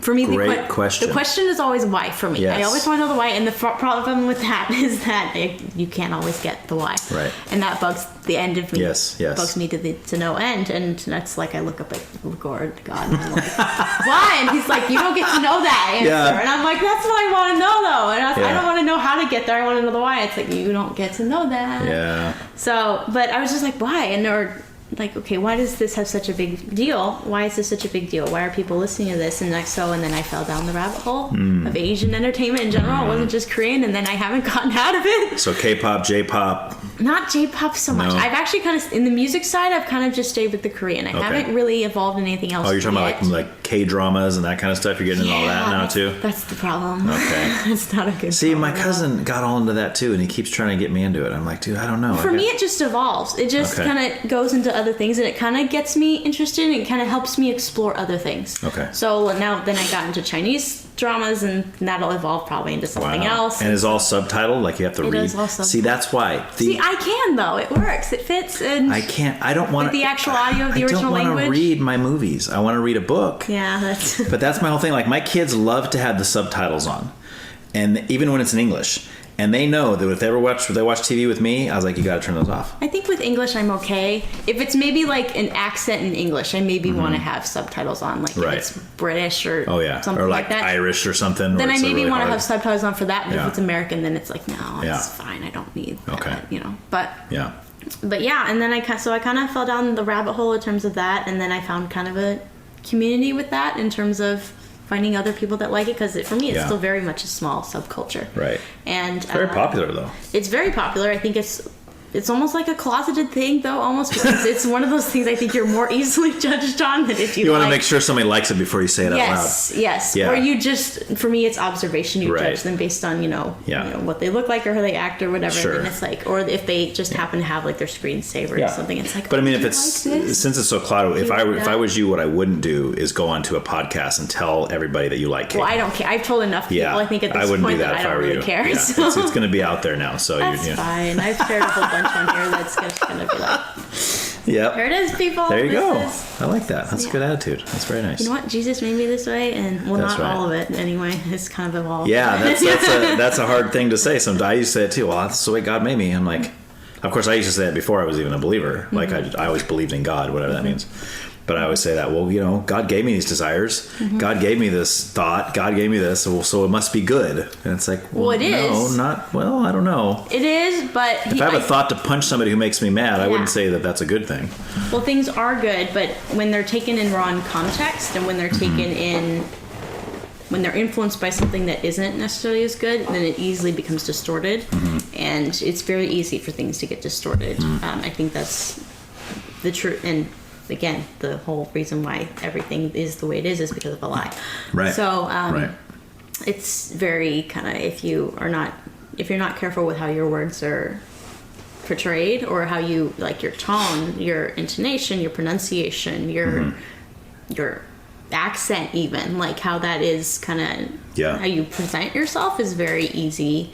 It's very important in order for you to be understood in the correct manner. And even if it's not in the beginning, you make sure that you need to, in any case, follow up and make sure that, it's like, or you add an extra sentence or word or something like that. Yeah. So. Awesome. But yeah, so I kind of fell off the train in terms of, but it made me have a bigger respect, I think, for Asian culture in terms of, one, how long it's been around. It's got a deep-rooted history, and I think that makes me respect it a little bit in terms of how long it's been able to stay on. Like, America has only been around, 250, almost 300 years? You mean the nation of Asia you're talking about? Not, or are you talking about, like, Asian? More Asian culture. Gotcha. Because, Asia, in terms of countries, and has evolved, a lot. We have as well. Well, it's been there longer than America, is your point. Yes. Yeah. So I would say I have more respect for how rich the culture is in terms of it has traditions, it has values, it has it's just been around a long time, and they've been able to evolve, and they've been able to just kind of stay, like, the core is very much still the same. It hasn't very changed a whole lot, but I very much respect how they've been able to just the richness of their culture and their life. And so that hadn't been really explored a whole lot growing up. My hometown, my high school was 75% white. So it was very, Sacramento Valley is very much. Yeah. And it didn't help the area that I lived in as well. It was eastern suburbs, there's very little diversity there. And so it helped me growing up and to appreciate diversity more. And to appreciate that there is something to be learned from this, and that, this is all part of creation. Right. There's all this collection of us that is unique and it's special, and it actually makes life more fun. Right. And it makes it more enjoyable. And so I think that's something for me that I've taken from it. At the same time, of course, everything in moderation, because if you're not careful, it'll but wait, are you saying that God didn't only create white people? I would say that's another whole rabbit hole. I don't know. Some of this stuff, I don't know how qualified I am. But I thought Adam and Eve were like blonde-haired, blue-eyed white people, and that everybody came from them. The Catholic Church just messed it up for everybody. I mean, they just... And Jesus was blonde-haired, blue-eyed, too, in some of the movies you see him in. I mean... I don't know what color his eyes were. I'm assuming they were brown, hazelish. Probably dark, because just the Middle culture Eastern. that he came back from. Sure. Yeah, we mess all that up with all this stuff. I don't know what we're doing. Yeah, we did. We just Europeanize threw it all out the everything. window. We did. I think the Catholic Church is good in some ways, but it messed up a lot of things for many people and for multiple generations down the road. Right. So it was difficult in terms of how that kind of all came to be. But like it had a lot of good things in terms of tradition, but with bribing people, for money to pay for your sins, that's the very opposite of what Jesus stood for. Seems a lot easier, though. It is easier. Surrender your life or just pay some money. Sometimes it's better to just pay the money. I mean, if you have the money, just pay the money. Well, it was easy if you were rich, but poor people just had to surrender their souls. Just their souls, pretty much. You had to sell everything, including your soul. All right. Well, before we're going to go one last thing in music, and then we'll take a break and then do politics. So, could you give me I don't know, top 5? Your top 5, top 10, whatever you're able to do, just of all time. I made a list. So, let's hear it. Another artist that I got into in the last 5 to 10 years would be Celine Dion, and I love Really? her. Okay. Her so I think I've covered a multitude of genres. I mean, I'm into country as well, but not as much in the last few years. I've kind of Okay. But so I have an appreciation, especially with my upbringing, in terms of all the stuff I've been exposed to. But yeah, I would say top 5 would be definitely Beach Boys, Natasha, Florence and the Machine, BTS. What's the B stand for? So it was a few different things. So right now it's Beyond the Scene is how they say it. It used to be, I think, it wasn't behind the scenes like most people thought it was. Okay. I thought it was like Boys That Suck. No? Army hears this, they will go for your throat. That wouldn't be the first time people came after me from stuff I said. The original Korean, and forgive me if I butcher this, but it's Bangtan Soyeondan. Okay. So, bulletproof Boy Scouts. So, it's anything that society throws at you, like in terms of you're not good enough, or you need to achieve higher than you already have, or just work harder and you'll have success, which is very difficult nowadays to do. And you can just work hard and you can get maybe a couple steps up and not very much. But it was basically, forget all the haters, all the stuff that you throw at us is going to be bounced back. So like bullets. So like the Boy Scout part is very much, we're growing, we're innocent, we have the kind of, we're trying to be good, but it's very hard when you have all the evil and hate that's thrown at you. Sure. So are they all boys though? Because that was the biggest thing for me when they started showing me some videos, because my mother-in-law's all into it, the K-pop, and then she got some of her granddaughters into it, and so we're looking at this. They even went to a concert, the whole There's deal. a lot of femininity tied into. But they all are actual boys. Males. Yes. Okay. Yes. All right. Yes. Because some of them, I would have never guessed that. So it's definitely in terms of the idol. That's what they're called in Korea. They're called idols. As pop stars? As pop stars. Okay. Yeah, that's the word that they use. Gotcha. Of course, I don't necessarily like that term in terms of, when I first thought of the word idol, I thought of American Idol. Yeah. And two, I also thought of, how, idols in the Bible are not good things. Well, that's the point. That's really what they become. Yes. If there's a band you're worshiping or loving so much that they're taking precedence in your life, that's an idol. Yeah. So it's very much, I don't like the term that they use in terms of that.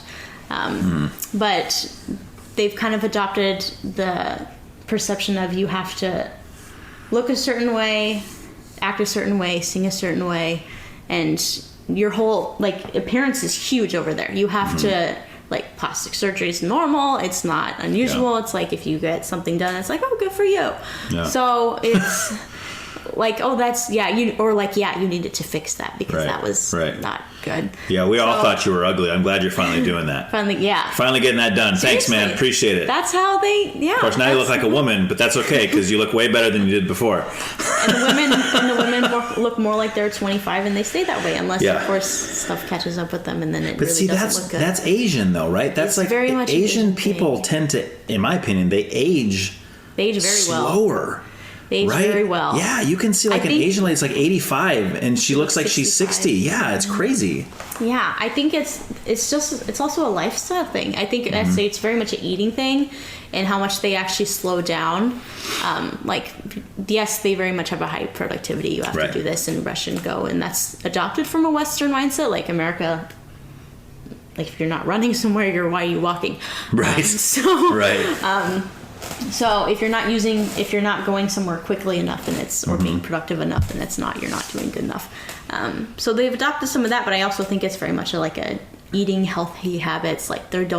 Sugar isn't a lot of things, but it's not the main diet, and when they eat vegetables and meat for breakfast, it's not. Right. Not Fruit Loops. No. Fruit Loops is banned in the EU, by the way, because of red 40 or yellow. Oh, yeah. It is. I believe you. It is banned. Yeah. So it's interesting how, the lifestyle that they've kept, and that also has been around for a very long time in terms of what they eat and all of that. And they're generally, at least in appearance, healthy looking. Yes. Most Asian people you see are very, except sumo wrestlers. Well, but that's because they purposely, do that on purpose. Yes. They eat American. So they can get big like that, right? They also eat late meals at night, and that's how you process it. They're purposely getting huge. Yes. America's just doing it by accident. Well, Australia's kind of the same way in terms of how healthy it is, in terms of... when I was over there, they were I don't think I hardly saw a single person that was very overweight. Right. It was very much people were running, they were walking. Public transportation is very helpful. Of course, over here, that's a whole other topic. Yeah. But there's a lot of things to run away from in Australia, though. There are. They got spiders the size of this house over there. I've seen huntsmans. They're quite large. We actually found one last night in the house, and it was... In your house? Yeah, it was the size. Well, it wasn't a huntsman, but it was easily that big. And no way. The size of Dude, no way. I'm not kidding. I came home and went through the laundry room to go to my room, and I was like... Mom, what is this? Yeah, is this a Halloween decoration or what? I thought it was like Happy Halloween. Yeah. There you go. There's a spider that's in Texas. If that ever happens again, please take a picture with your finger next to it, and then I want to see it. Why didn't I take a picture? Well, I thought afterwards my mom killed it with one of my shoes. Well, she didn't want to get on the bottom of her shoe. No, she just took one of mine because it was convenient. It was nearby. But I was like, we should have taken a picture. She's like, I don't want a picture of that on my phone. And I was like, just for research purposes. Just so people will believe your story. Yes. You know, you have to have evidence. I've never seen one that large before. I don't think I have either around here. Sun spiders we would get sometimes. Those are the ones that look like scorpions, but they don't have a tail. I haven't seen those. We used to get them at the old house we were in all the time. Yeah. Of course, we used to get scorpions over there all the time too, because we lived by a field. Mm-hmm. But anyway, I totally cut you off. So we were on BTS. Yeah, which so the B doesn't stand for boys. No. All right. They're definitely men now, or 30. Almost all of them are. Are they really that old? Yeah, okay. They don't look it at all. Actually, you look at idols, they're 36, and you're like, you're 25.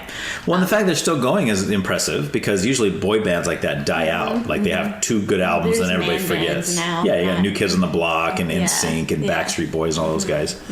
Who would heard of them anymore? I mean, Backstreet Boys, they did good, but they had the Dome in Las Vegas. Right. Yeah. That looked fun. I kind of wish I had gone to that. But, yeah. I think No Doubt just did that over there, too. They? I think so. Yeah, so I think I saw an article about that. But yeah, BTS kind of... Yeah, I kind of got into that after watching some of their videos, and then... I wanted to learn more about them as people, because, the music videos only show one thing, and that's the performer side. So, and I started watching some interviews, and they literally were genuine funny, and they had a rough, their company that they were in at the time was very small. Like, it was the runt of all entertainment companies, and they really had to kind of fight their way up the building, and they finally, I think it was 2016, 2017, and now that was 3 or 4 years after they debut, and it's very difficult for a K-pop band to make it after that point, because usually if you have a hit right away, it's good, you can keep going, but they cycle through them very quickly over there too. It's very difficult to make it big. Okay. Like a company, they had, I don't know if this was an actual stat, but they're every year there are 50 bands, boys and girls, that debut, and only maybe 2 or 3 out of all of them actually do well, and so you can get disbanded a few months after you debut on a music show or whatever. Sure. So the fact that they're still here over 10 years later is huge. It's massive, especially if they came from such a small company. So. It's also part of that story that, it's the redemption kind of thing, and that's what draws them to people. And, but yeah, I would say that definitely, my music taste has still evolved, and I still go back to the old favorites. But, I think that story also keeps me there a little bit in terms of, you don't just want to have the music be good, you want to have the artist's backstory, and that's, how they got there, and what they stand for, and why their music is the way it is. And, that also endears people to them. So. Okay. All right, you got any more of your favorites? Gosh, I could probably list a bunch, but I would say Colby Calais is a big one. I love her California Beach vibe. That's kind of why she's the solo female Beach Boy almost a little bit. Yeah. And then Britt Nicole. She's a Christian artist. I love her stuff. Me too. So I think I first got into her when she released her Gold album. That was back in 2000. That was her 3rd album, I believe, right? Yeah. That was her. That's when she kind of got... That's when she had some mainstream popularity. She did. With that one. Her song Gold was huge. Yeah.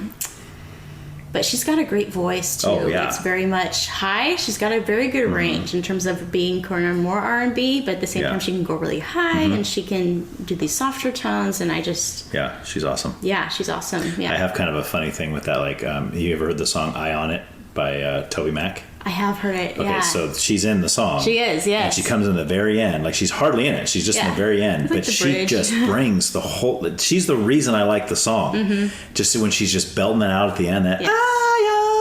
It's oh my gosh, she's awesome. She's very good. Yeah, she's very, very cool. That and her second album, The Lost Get Found. Really that's my favorite one by hers, actually. Yeah, I love that those 2 albums I have in full. But yeah, those were definitely my top ones from her. Yeah, and then the 4th one she had was after she had become a mom.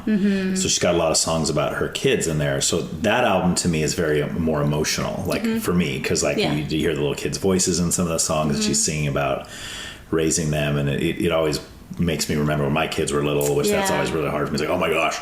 Because it flies by so fast. Yeah.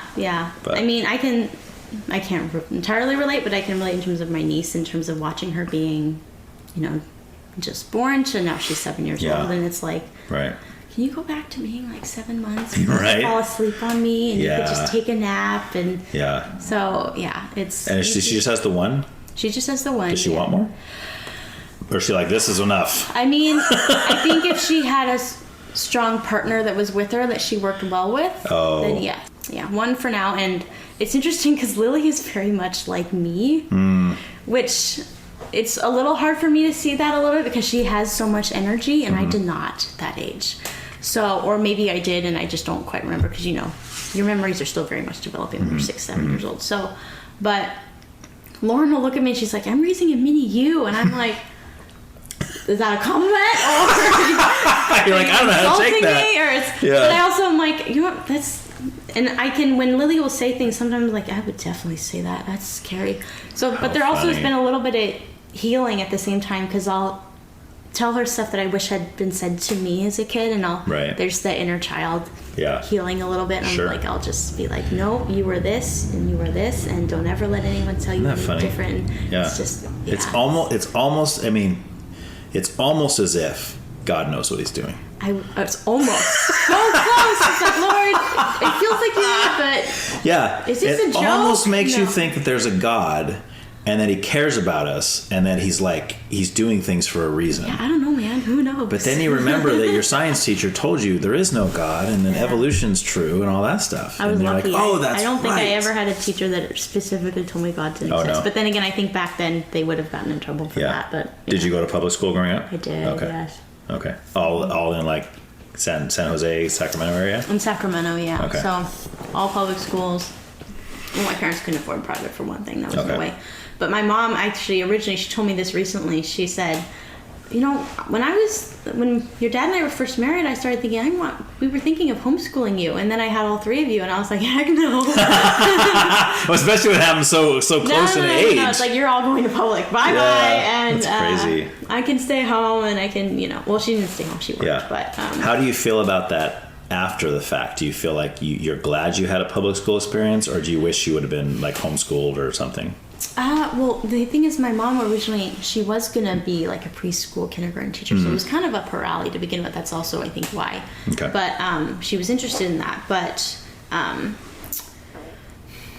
for each of my siblings, school was different. And of course it is for each one of us. But the way we grew up, there was hard things and there were good things about it. But I think that that's also inevitable in terms of when you go to school. There are things that you're going to struggle with, and there are things that are going to be just like, this was the best thing ever. Right. So it's hard for me to say in terms of what would have been better, because, you can't go back and be like, oh, I really wish I did that. I don't think I've actually ever had a thought of being like, oh, I wish I had done this. So no regrets? I don't think I have any, no. Okay. I would say it was definitely socially more difficult. To be in public school? To be in public school in terms of making friends. I wouldn't say it was much better after I got to college. Right. Because, it was worse because when you grow up going to these schools in these small town, everyone knows everybody. And so the stuff that you did or follows you all the way through. Yeah. It kind of died out by the time I got to high school because high school was big. But elementary school, it's stuff follows you, and kids don't let stuff go. Right. And so I think that made it a little bit harder. There were some good things for sure. I can look back and be like, yeah, that was fun. Yeah. But because you mentioned before that you're more introverted. I am. Okay. But was that my extrovert part of your side is reason definitely, for like not having a hard time making friends and stuff? Well, it was part of the reason I had a harder time making friends, because you're trying to grow socially and you're trying to make friends, but when you do things, kids, they see it and they just remember it because it was funny or it was embarrassing or it happened to someone else and not them, and so they'll share it and it gets spread around, and it's like germs. It's just ugly and not pretty, and it's so. See, I feel bad when I look back on school, because I was like kind of in the middle, I think, all through But at least school. kids got it out. Yeah. At that point. Sure. Cell phones weren't around, really, and so kids, at least you could say it to their faces and you could just, I think that helped in terms of developing. You at least had someone face to face instead of it being over a text message, like, and then you overthink it, and you're like, at least because that's a problem. You don't know the tone. You don't know the. There's none of that. So at least there was more emotional kind of, let down in terms of being able to get it out and all of that, and being upfront with people. But right. Did you ever watch? This is kind of a side, but have you ever seen Key and Peele? I have not. I've heard of it though. Okay. Yes. Is that Keegan Michael? Yeah. Yes. Keegan Michael Key and Jordan Peele are the comedy duo. They used to do little skits. Isn't Jordan Peele the one that does the horror films?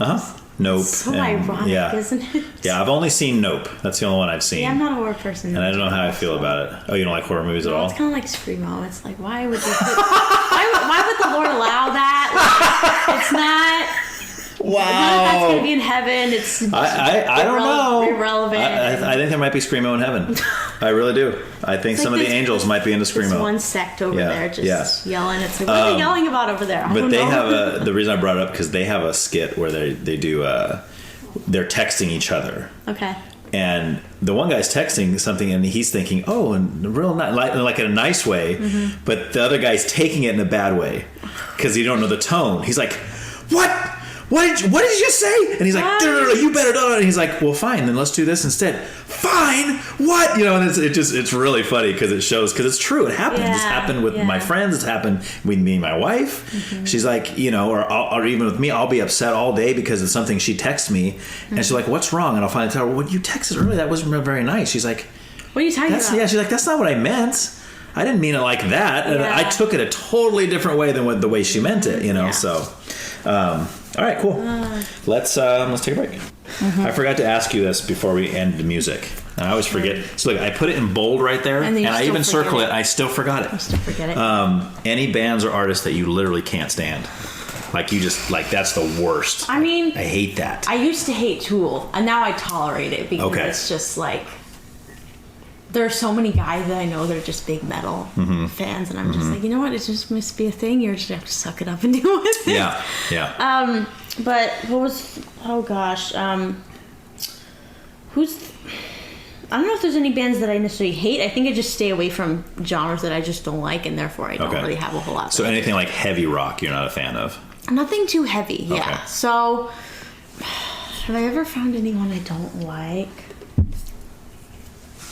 Well, I definitely wasn't a fan of Tool in the beginning, but what's the guy who does the, oh gosh, he's got... Marilyn Manson? No, not...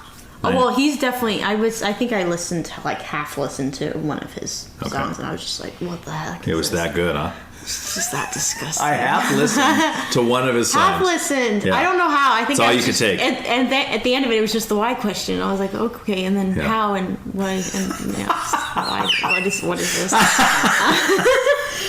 It's just the curiosity kills the cat. But that's not who you were thinking of. You were thinking of it's this Nine Inch Nails? His name? No, not them. Alice. His name has Alice in it. Alice Cooper? Yeah, he has the name after. Yeah, I think I listened to him half once, and I was like, this is not it either. He's a professing Christian now. Is he though? He is. Interesting. Yeah. Interesting how they go different routes in terms of, their beliefs are one thing, and how they... Well, that's what I always say when I have people tell me, "Oh, right, Ryan, this whatever Hollywood actor or musician, they're a Christian." And I'm like, I don't think they are. Yeah, they might think Jesus in their liner notes, but that doesn't mean their lifestyle reflects. Well, that's true. It's a lot of people, they say they believe, and yet following is a whole other thing. Yeah, right. And they forget that part. Yes. And right. Then they also what they probably do is they point at the Bible and say, by grace through faith, not by works, so it doesn't matter what I do as long as I believe this. It's like, no, if you look at the rest of it, then you read in Hebrews 10 where it says whom God loves, he disciplines. Timothy and I think Hebrews and a couple other books. They say it's like, no, you have to you gotta actually follow too. It's you have to follow Jesus' example. It's not just a believing thing, and that's they don't like that. That's the hard part. Yeah, they don't like that. It's easy to believe, and it's not easy to follow. It is easy to believe. Yeah. Well, belief being depending on what that means, right? It's my favorite example is the whole chair thing.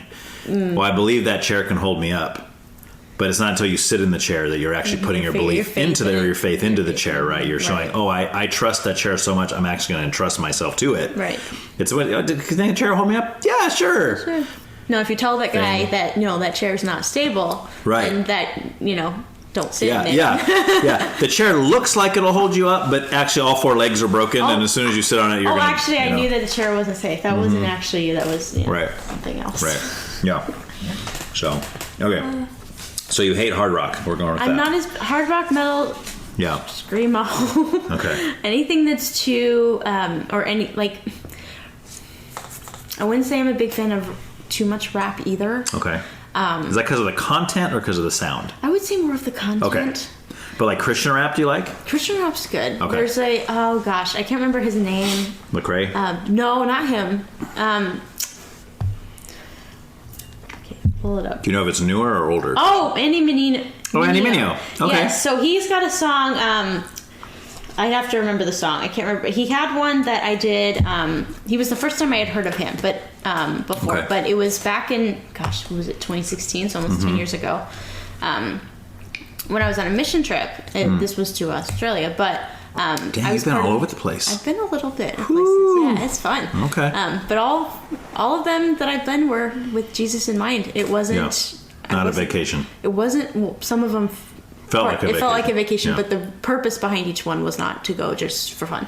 So, but I was part of the dance team. There were drama, dance, and puppets to draw people in just to see, Yeah. this is what we're all doing and what we're about. And I was part of the dance team, and the song that we did, or at least one of the 2 songs that we did was an Andy Mineo song. Okay. Mineo song. Is that how Yeah, you pronounce his Mineo, name? yeah. Sorry, I'm butchering your name. Because he's going to listen to this. Yes, so I'm sure he is. that would be nice, wouldn't Yeah, it? yeah. But one of the songs was to one of his, and I was like, "This is a Christian music." Like this, I hadn't heard Christian rap hadn't been a thing in my mind before, and I was like, "Oh wow, this is really cool." Like this Right. is It wasn't something I actually planned on listening to on the regular, but if it hadn't been brought to me without any sort of me going into it or whatever, Sure. sometimes that helps when someone just brings something to you, and Right. because you wouldn't look up it yourself otherwise.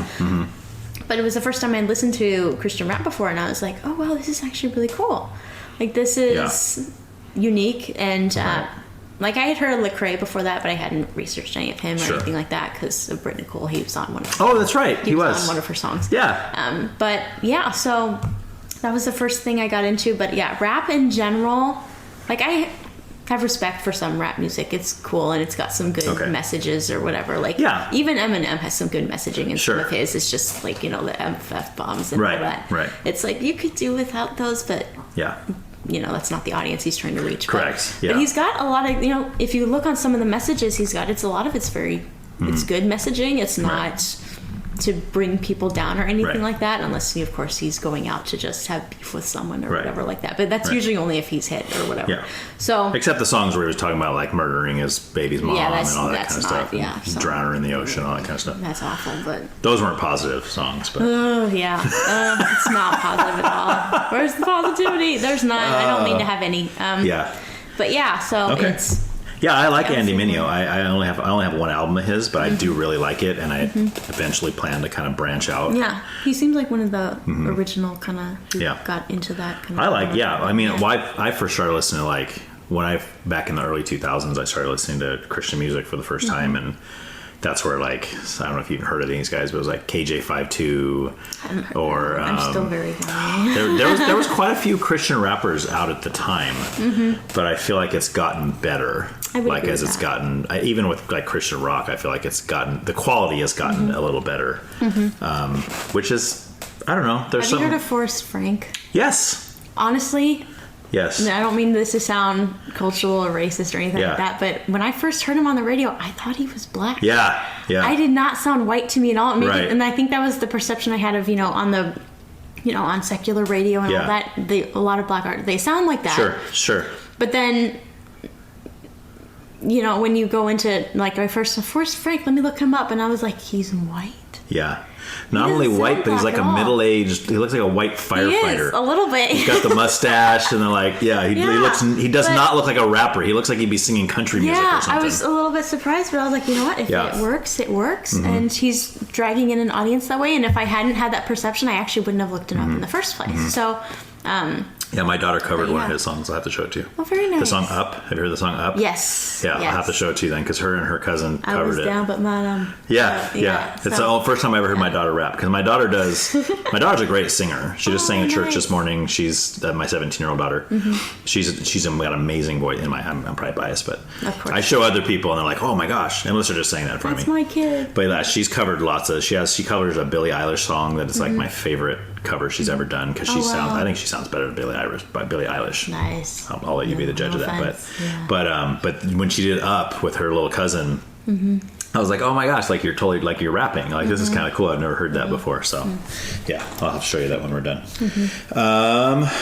Okay, so we'll stop there with music. Let's jump into politics. Yay! Yes, that's what everybody does when I say let's jump into politics. No one likes. For most people, they're like music, all right, spirituality, cool, but politics, it's like hard to talk about. I guess it is. It's one of those topics where it didn't used to be so divisive.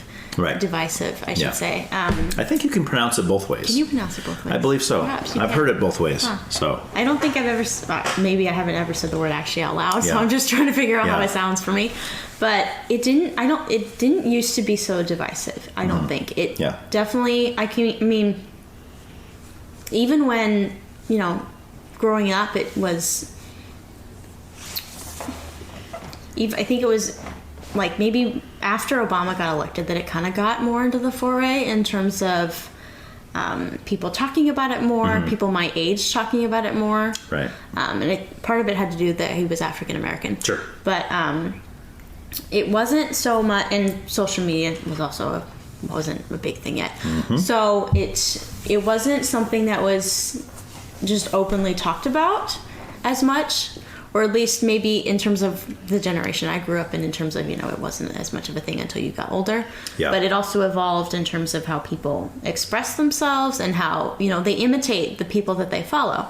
So they want to be able to fit in. They want to be able to act like they know what they're doing. They want to be able to, say that they're part of this because who they like does this and all of that. But it's very easy to just follow what someone else is doing, and not everyone does their research like they're supposed to.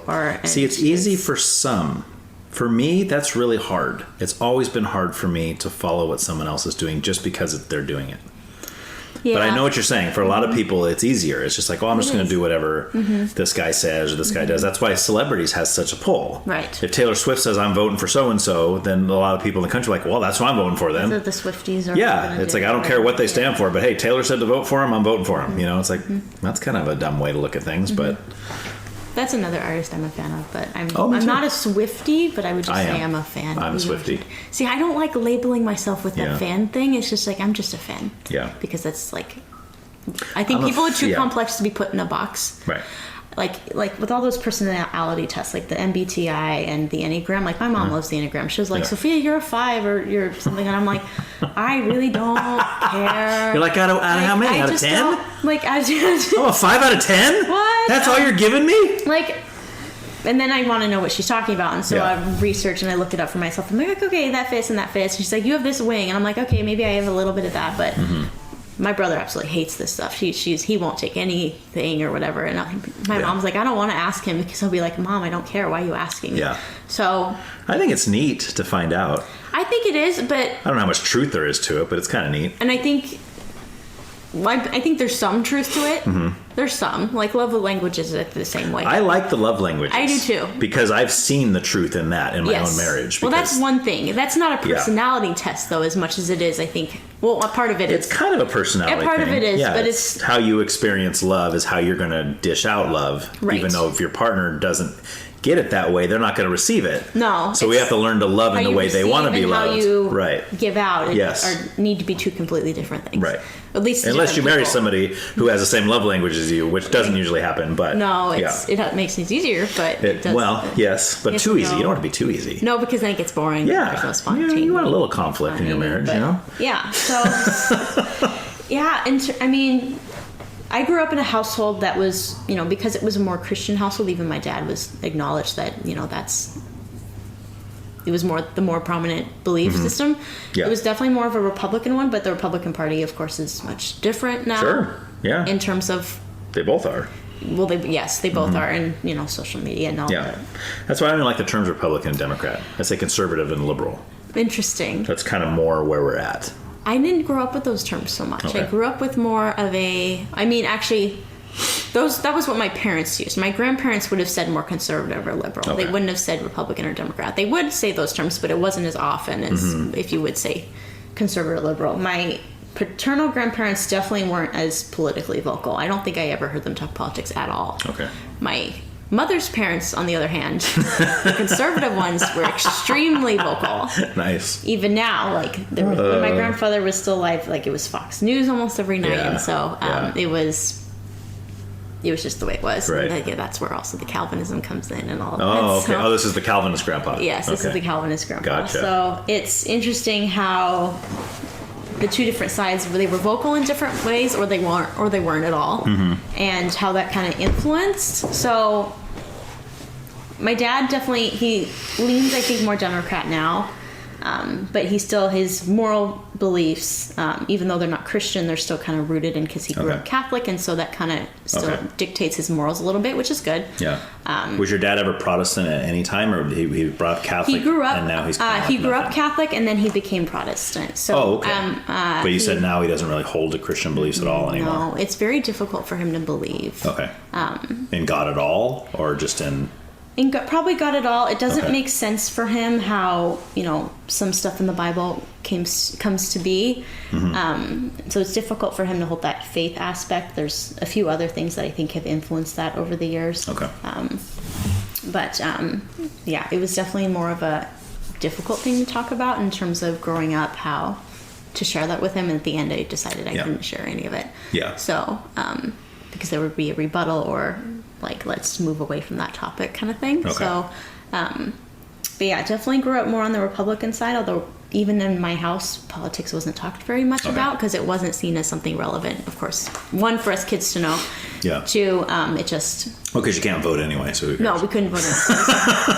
And neither of my parents, I think, held strong beliefs in terms of just politics in general. They did their own research and they did their own thing, and it just wasn't something that was expressed all that much. Yeah. So at least until we got older, and then I think my grandparents got more comfortable with sharing it out loud, and it became just more of a topic that kind of came up. Although now that my mom and I have moved here, we've kind of, or at least she and my grandmother have made a thing of, we don't discuss politics all that much. Yeah. Because my mom doesn't lean as conservative anymore as she used to, although I think for me and both my mom, the morals are still there in terms of the Christianity, but in terms of the,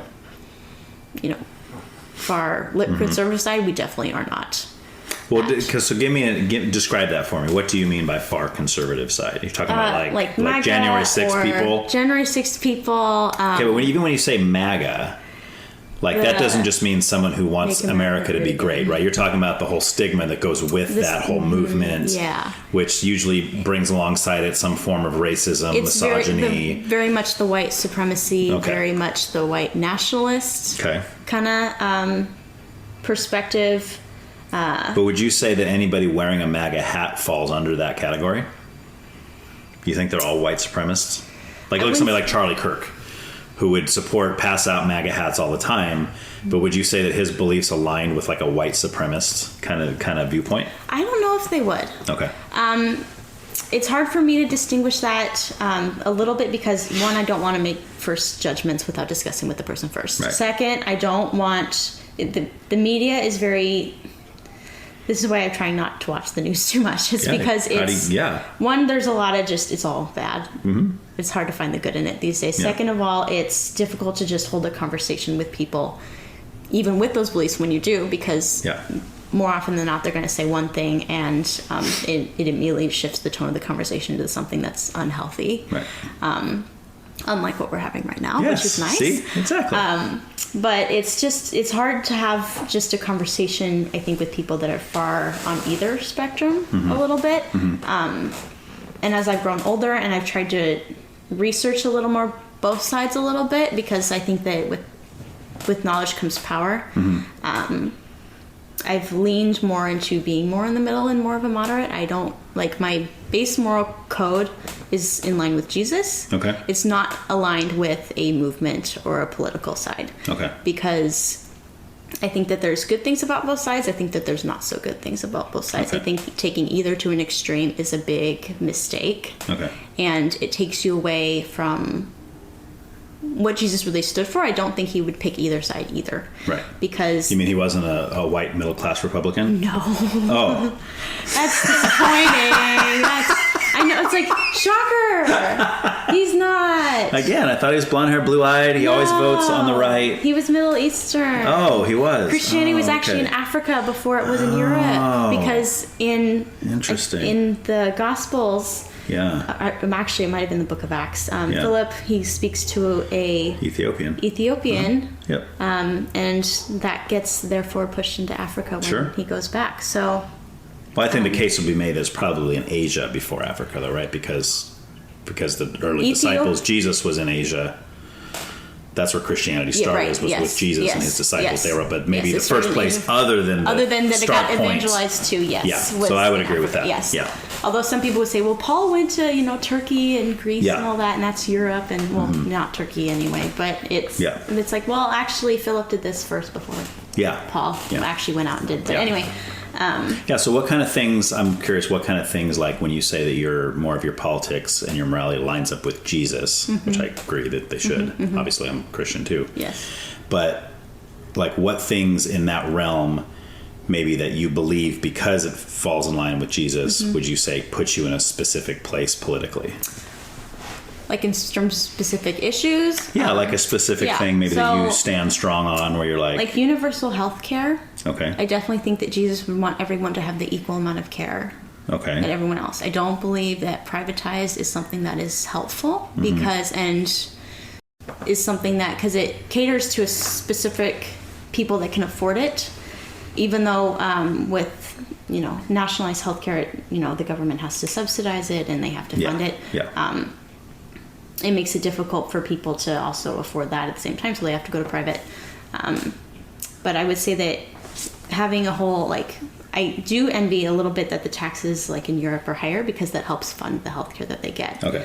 And in Asia, actually, at the same time, they pay a lot less for care that is very simple and is very minor, and yet we pay a lot more for it here. Right. So even though it is very good over here in terms of the quality or in terms of the science, in terms of how far we've been able to go in terms of finding medicines and research and that kind of thing, it's very good. That's why actually a lot of people come here, is because the research is so good. Sure. But not necessarily. Maybe the minimal stuff is still very expensive, and it's hard to get you to see a doctor very quickly or a specialist. So what would be your fix for that? Like if you were put in charge of that whole thing and they said, all right, Sophia, it's up to you. You're going to fix the healthcare problem in America. I kind of wish that the wealthier were taxed more. Okay. I would say that I wish that wealthier corporations, and I actually found out recently that with foundations, that's how they're able to kind of get out of being taxed, is because if you put all your money in a foundation, you don't have to actually put in as much money. They get tax breaks. They get more tax breaks. Sure. And so it's kind of...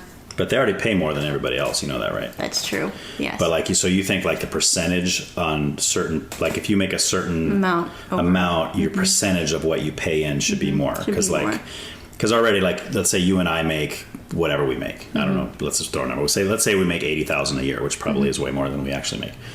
And let's say we make $80,000 a year, and we have to pay 10% of that into taxes. These are just numbers I'm making up. 10%, and that's the straight across the board flat tax kind of thing for everybody. 10%, and then a guy that makes $4 billion a year also has to pay 10%. So if you look at his 10% he's paying in versus you and I's 10%, that's astronomically way more money. But what you're saying is maybe he should have to pay 20% because he makes so much more money. Yeah, we're in tax brackets, right? So we're in certain amounts we make a certain amount, so we pay a certain amount, right? So I think that system is good, but I also think it could be kind of improved in terms of how much, Elon Musk, has a 1 point or $4 billion thing. So I'm sure he does pay a lot in taxes, but But he doesn't pay a higher percentage. He doesn't pay a higher percentage. But you think he should? The percentage should be different per tax bracket, I believe. So, but don't you? I'm just curious. Like, don't you feel like though that's kind of penalizing people for making more money?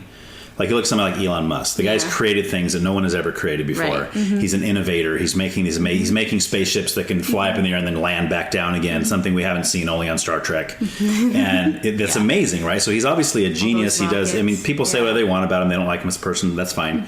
But you can't deny that he's doing amazing things that us as a society has never seen before. Right. So for him to be able to do those things and therefore make billions of dollars, it's almost like we're then saying, well, because of that, Elon, you have to pay 10% more money than everybody else. It almost seems like, why would we penalize him for making more money? I think it's more of a giving back. Okay. Like, the more that you're able to make, the more you have a responsibility of giving back, maybe. Okay. So, like, some corporations, their CEOs make so much money, and sure, they are running a whole company, especially like if their company is public and they have all these stock prices and they're doing all this good. But that also means you're in the public eye and you have a greater responsibility to the public. And I think with with great power comes great responsibility is the correct phrase. So Who said that? Yoda? I honestly want to say it was. I think it was on Spider-Man. Wasn't that Spider-Man? It might have been Spider-Man. I think it was Uncle Ben said that to Peter in Spider-Man. So I think that you have a greater duty in terms of doing good in the public sphere because you are more public. Okay. But do you think that should be like... So I guess I put myself in like somebody like Elon Musk, right? And me, because of the person I am, I probably would be that charitable person where I'm like, I don't need all these billions of dollars. Right. I've already got a house in every country in the world. I don't need more than that. Yeah, I can give $50 billion to this and to that and to this. But do you think that should be like my choice, or that the government should force me to do so? Because that's a different thing, right? Because what you're saying is like, he's in the public eye, then he should be being more virtuous and giving things. And I agree with you. It's setting an example. Yeah, and I agree. And again, that's what I would do. But at the same time, it's hard for me to jump over on that side of the fence where I say, but I think the government should force him to give up that much of his money. That's where the to free be a will good comes person. in. It's kind of a difficult line to walk, and I don't have the full answer to this. And unfortunately, the government isn't going to have all the answers either. Yeah. Oh, stop. Really? No, we're You don't think the government has all the answers? No, we don't. Dang it. It's unfortunate. It's very unfortunate. Social media has just ruined everything. As we've come, this is just the conclusion we've come to. But I agree with you completely on, I think the healthcare system is not good. I think we need something.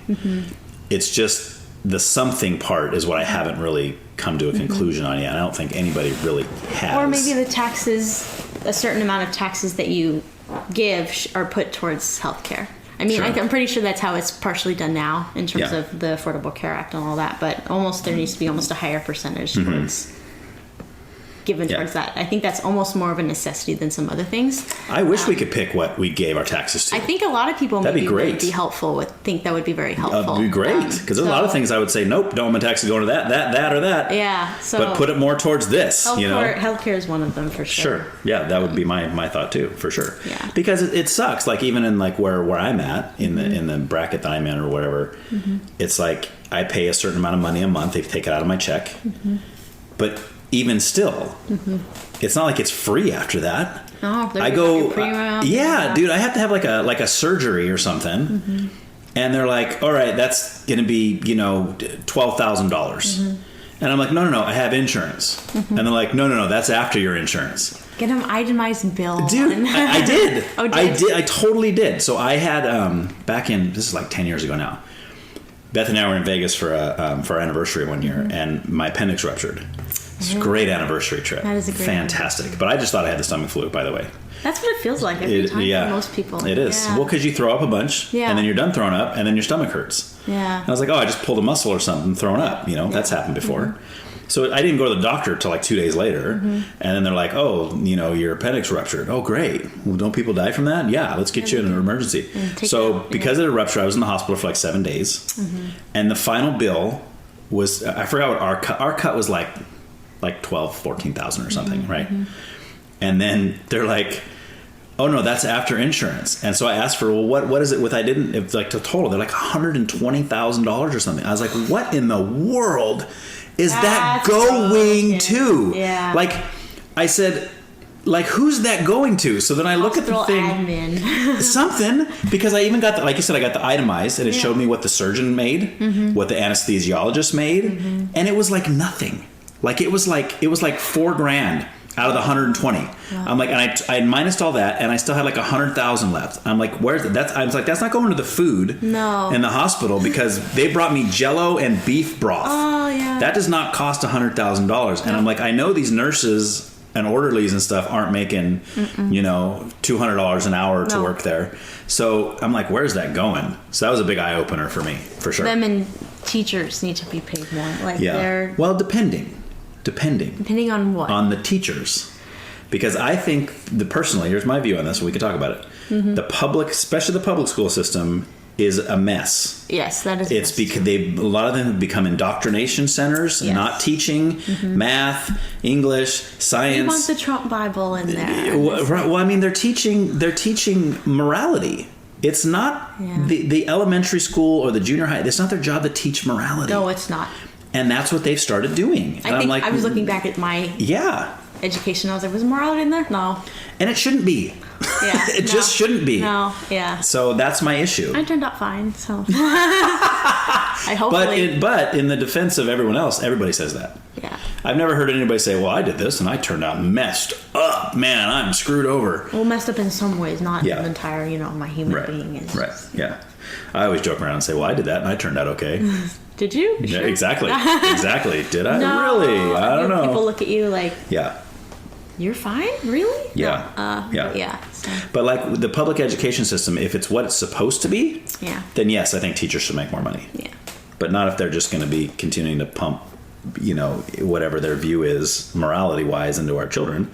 No. It's like, I don't want to pay more for that. No, so. They need to... I don't even know what they need. I think they should give a bigger budget for supplies. That was a big one, because I have a lot of friends who are teachers who they have to go out of their way and buy their own supplies for school, and that's not cheap. Okay. Especially if they're in elementary school and younger, because they still need a lot of art supplies. They need paper. They have to buy it themselves? They have to buy it themselves. What the heck is that all about?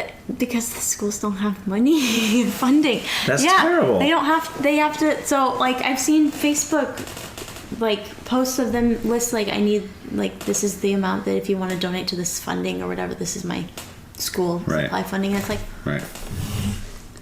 how much, like, what?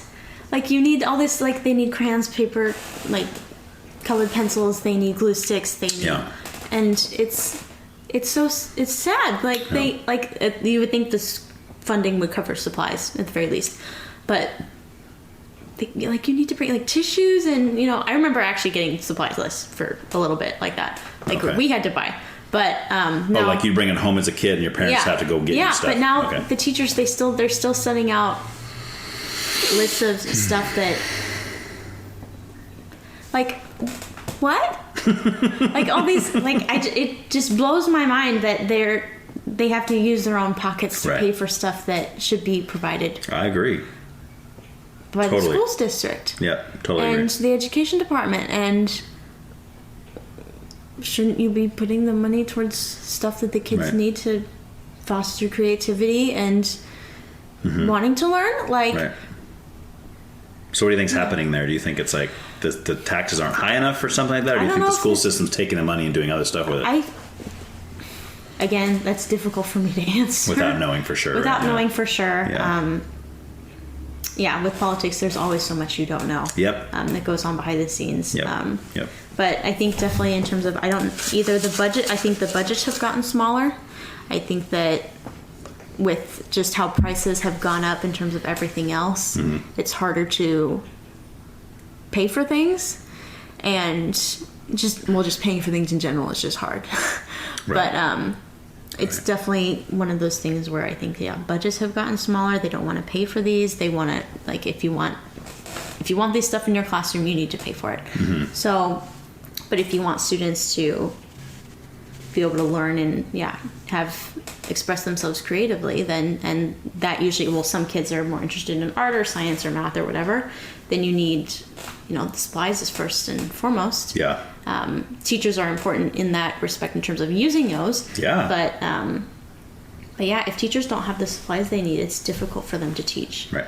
So that's high on your list, is what you're saying? I would say so. So you're itemizing from a your base taxes. level, from what I've seen, Okay. and from what I've heard teachers that are friends talk about, it's supplies. It's one of those things that's very difficult to come by in terms of how do you fit that in the monthly budget in terms of the first semester and the second semester. Which sounds ridiculous. It is ridiculous. Like, it doesn't sound like something that should be that hard. I mean, as much millions of dollars as these people are throwing around, you think they could kick a little that way for scissors and glue sticks. Just give me like $100 to each teacher for, school supplies. If not, because I would think, or more depending on, what they need. Because sometimes actually teachers are teaching, 100 students because they're rotating or whatever. So Yeah. But and that's every year. So it's a lot.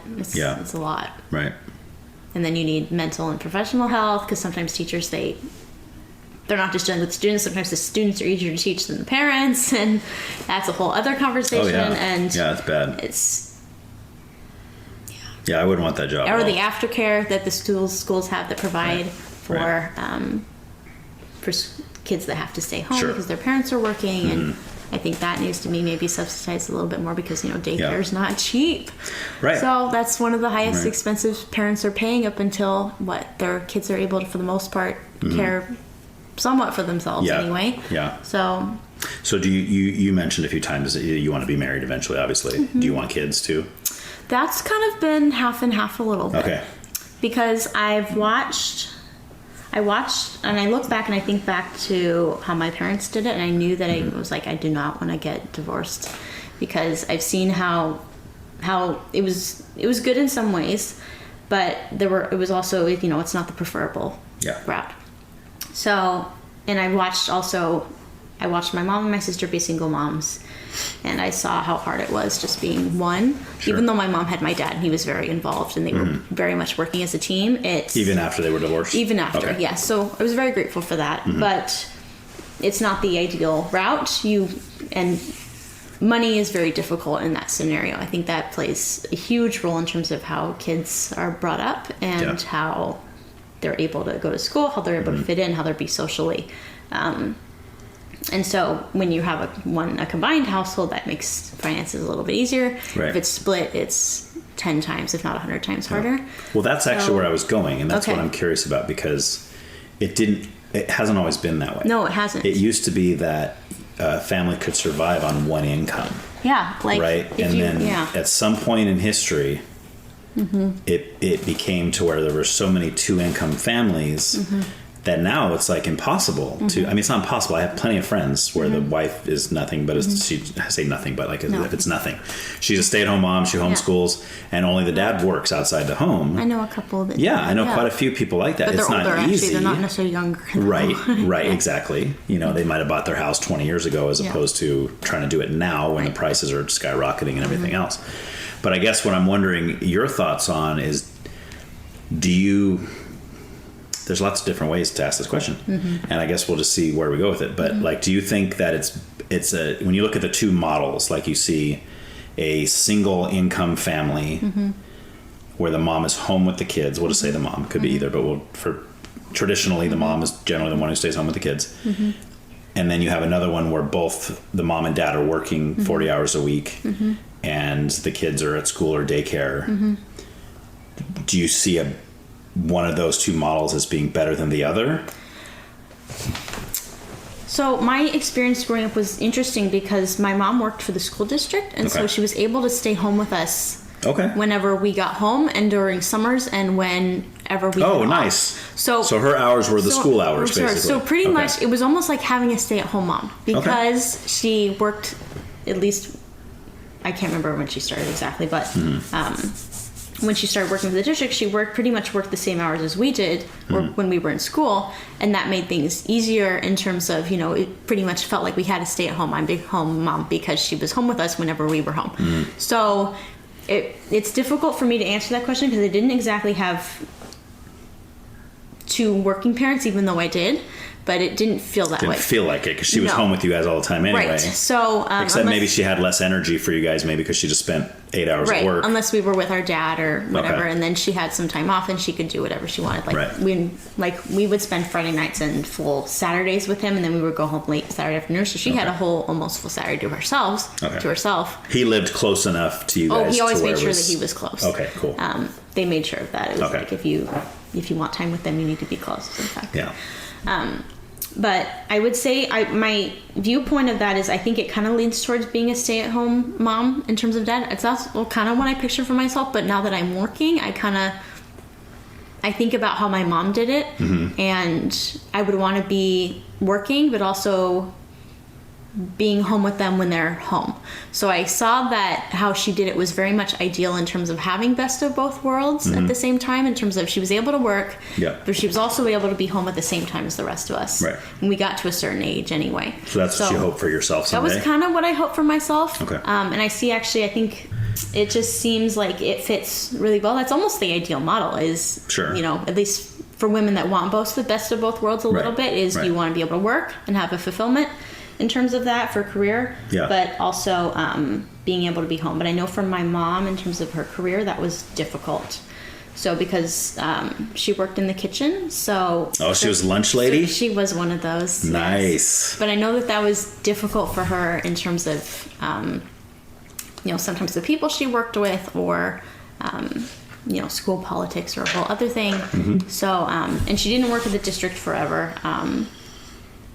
She was, once we got old enough, she was able to work more full time, and she still does that. But it was easier when we were growing up to be able to do that. I know that helped my dad out quite a bit. So, like financially, take some of the burden off of him. Yes, and so she was able to work, but at the same time, she was able to be home with us. But like, let's say if we could paint a ideal picture, like a world that doesn't exist, but it's one in our own imagination, where.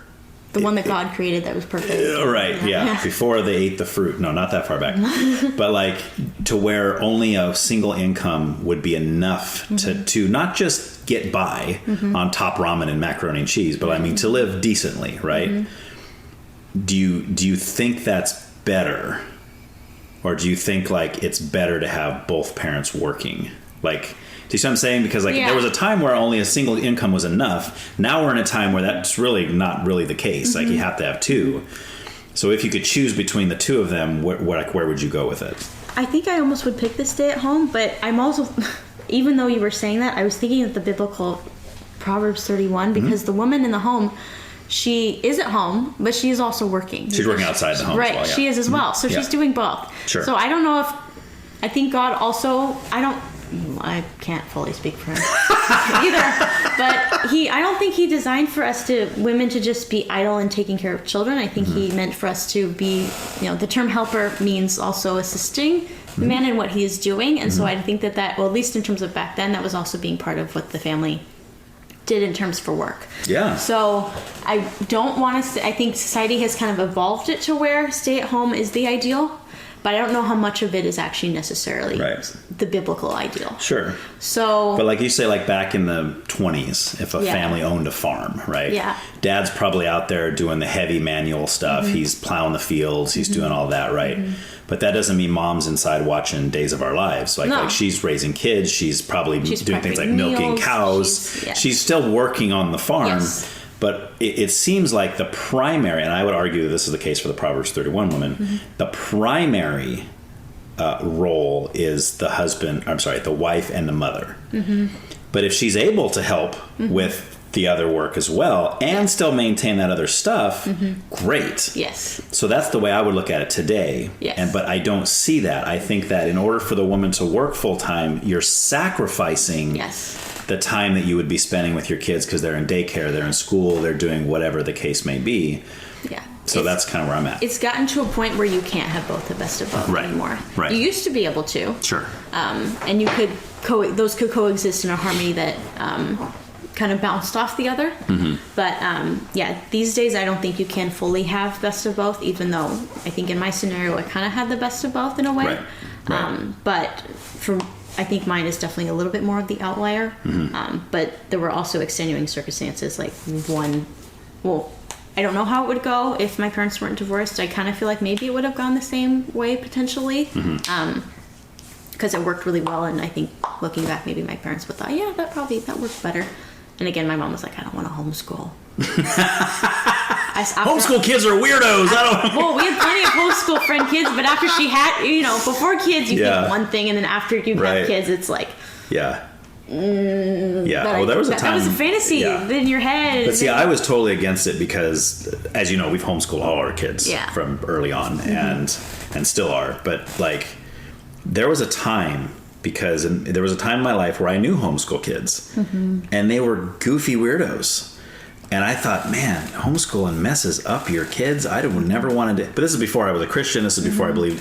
So I kind of viewed that as like, oh man, these homeschool kids are like these weird religious cult people or something. They're like, they're not allowed to listen to Nirvana and Alice in Chains. They can only listen to like Keith Green and like, Point of Grace, like these kind of groups. And I was like, man, I would never want to be that. One of those. But then once I got saved and then I started viewing things a little more differently, and then I started researching homeschool. I was all on board, and I'm still all on board. Like there's no universe. I mean, this is my personal opinion. There's no universe right now where I send my kids to public school. It just doesn't. I mean, I understand for some people it is an absolute necessity, like single families or single parent families where somebody's got to work. Yeah, you got to eat somehow, right? So, I mean, public school is a nice form of daycare in the daytime hours when mom or dad's at work all day or whatever. Yeah, but I don't think that's ideal.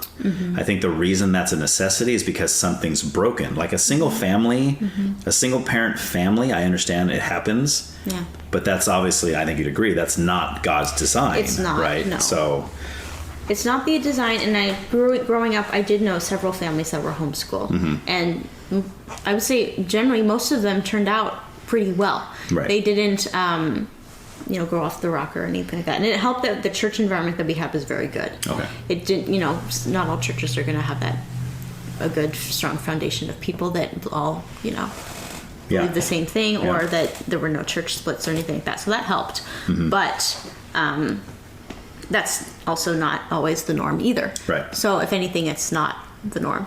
Yeah. So it depends on, I think, the school or maybe the homeschooling system you use. There's multiple out there, so I think it depends on that as well. Charter schools are becoming more popular. My niece attends a Waldorf, and she loves it because it works for her in terms of her creativity and her I know. Well, I had ADHD thing. I had a girl in here who was a teacher for a Waldorf. And that's where I first heard of it. Yeah. So, I actually, when I was very little, I attended a Montessori for about a year or two. Okay. But I absolutely hated it. Oh, really? So, and my mom was like, why'd you hate it? And I was like, because for me, I need structure. Yeah. So Montessori's, it's like free. You can figure out, you can do what you want a little bit. And I was young enough to where it was like, you're not, need to see you're learning math or science or anything. But for me, I needed patterns. I needed structure. I needed, at this hour we're doing this, at this hour we're doing this. I'm the same way. And I thought, and my mom was like, you hated it. And I was like, yeah, I didn't like it because there wasn't at that age, I wanted to be told what to do or how to do it. And, when you get older, of course, you can figure it out for yourself. But it was at that age where I was like, I can't do it. Yeah. I didn't like it. Yeah. So when I got to elementary school, I was like, oh, this feels a little bit better. Right. But I'm the same way. I was that way with school. I'm that way with work. Like, this is one of the things where I'm in a job interview. They tell me, like, what's your strengths and weaknesses? I hate those questions. Tell us something good about yourself. Let me get out my own horn and start tooting it here. They're the worst ones. It's terrible. But, like, I always answer that by saying, like, well, I usually tell them this. I said, this could be good or bad, depending on the boss I have, because some bosses hate this, some love it. I said, but I will do whatever you want me to do exactly how you want me to do it. Like, you give me step-by-step instructions to do something, I will nail it. I was the kid that you give me a Lego set, I'm following 1, 2, 3, 4. But then there's other kids like, just give me a big box of Legos, I'm going to build the Eiffel Tower. just from memory. I'm like, you're crazy. I was like, I need step by step, you know? I would be like, no, the Eiffel Tower's gray. Right. It can't be a rainbow. That's not how that works. Yes, exactly. My realistic brain would be like, this is not how the Eiffel Tower works. Right. It's gray and black in real life. It's not white and pink and yellow and no. So but see, some bosses don't like that. Some bosses, they want you to be able to figure it. All right, Ryan, here's a basic gist of what we want to be done. You come up with a way to get it done. I'm like, no, I do not want to come up with a way to get it done. You tell me how to do it. Yeah, I'm your man. This is why I love the hour by hour at work. Yes. I love that. I do too. It fits me so well in terms of, okay, this hour you're doing this, this hour you're doing that, this hour you're doing this, and then you go back to that. Or if you have some free time, here's a list of options that you can do in order to fill your time if you get done with something quickly. And it's like, okay, great, I can work with this. All right, so how about one more? Give me like one more kind of teachers and so we got healthcare and we got teachers unions and we got our taxes going to those two things in your view. Yeah. Is there anything else like politically that you feel very strongly about that you're willing to talk about? I mean, there's a couple. Yeah, are you willing to talk about? Yes, there's a couple. I would say guns. So my grandfather owned guns. A lot of my relatives own guns, at least on the conservative side. Okay. My brother, who was in the military now, he was not into guns. Okay. And then he got into the military, and even then they have guns in the military. They do have guns in the military. They have all different kinds of guns. They do. Yes. But he was like, I don't want to shoot anything. Like, and then he was there a year, and he was like, can I have one of Grandpa's rifles? And nice. They got to him. They brainwashed him over there. They really do. Honestly, the military is very good at doing that. You drink the Kool-Aid. Yeah. So. Well, but you want our military to have guns, right? I mean, that's important, right? Yes. Okay. But it's interesting how he was like, I don't want to have to shoot anybody. And it's like, well, I can understand. No, we don't want you to have to shoot anybody. Right. Nobody wants that. But you're going to have to learn how to shoot again. So. Just because you might have to. Yeah. Right? Mm-hmm. Someone breaks into my house. Yes. I hope that never happens. I hope I never have to do that. Yeah. But if it's him or my family, he's gone. Fine. I'm sorry. And I'm going to feel bad about it, but that's what I got to do. Yeah. So I do think there needs to be more restrictions if possible. I'm fine with people having guns. Okay. I'm comfortable around people having them. However, I think there needs to be more restrictive background checks. Okay. I think people are a little bit too lenient in terms of, and unfortunately I don't know how strict they are. It depends state by state. Yeah. But I know in some countries, you need to have a solid reason for having one. Mm-hmm. And of course in the US, the reason to have one is just in case someone breaks in or something like that. But or hunting. Yes, or hunting, yes. Yeah. That's another big American mainstay thing. Right. But I think you need to have a solid, there needs to be more solid background checks. I think it's very easy for people it's too easy for people to gain access to them. Okay. And unfortunately, I can't speak for those people who, their parents, and they keep guns in the safe, but unfortunately their kid who's 14, who has mental issues, has access to that. Right. And so that's a circumstance where it's like, I don't know what to tell you on that, especially unless you're being just a lackluster parent and you're not having these conversations with your kids, then that's on you. Well, I got a question for you in that realm. There was the case, which you might be talking about, where the kid got hold of the dad's rifle or whatever and took it to the school and shot up a bunch of people, and they were trying the parents. Do you think that should be the case, or do you think only the kid should be busted for that? I don't know if I can answer that. It's hard, huh? No, it is a very. You have to know more details. I would have to know more details. I mean, if the parents were very just not in the kids' lives and they weren't paying attention, then I do believe there needs to be repercussions for that. Sure. I don't know if trial is necessary. I think fines are a good way. Money is a good way to get people to listen to you for that. Money talks. Right. But it depends on how involved the parents were in terms of their kids' lives and how much access they allow them to have. Right. I don't know if until a certain age your kid needs to know the password for the gun safe. I mean, that's one thing if you know, but he shouldn't know it. I don't think he should have known it. No. I mean, if almost until you turn 18, do you need to know that information? Right.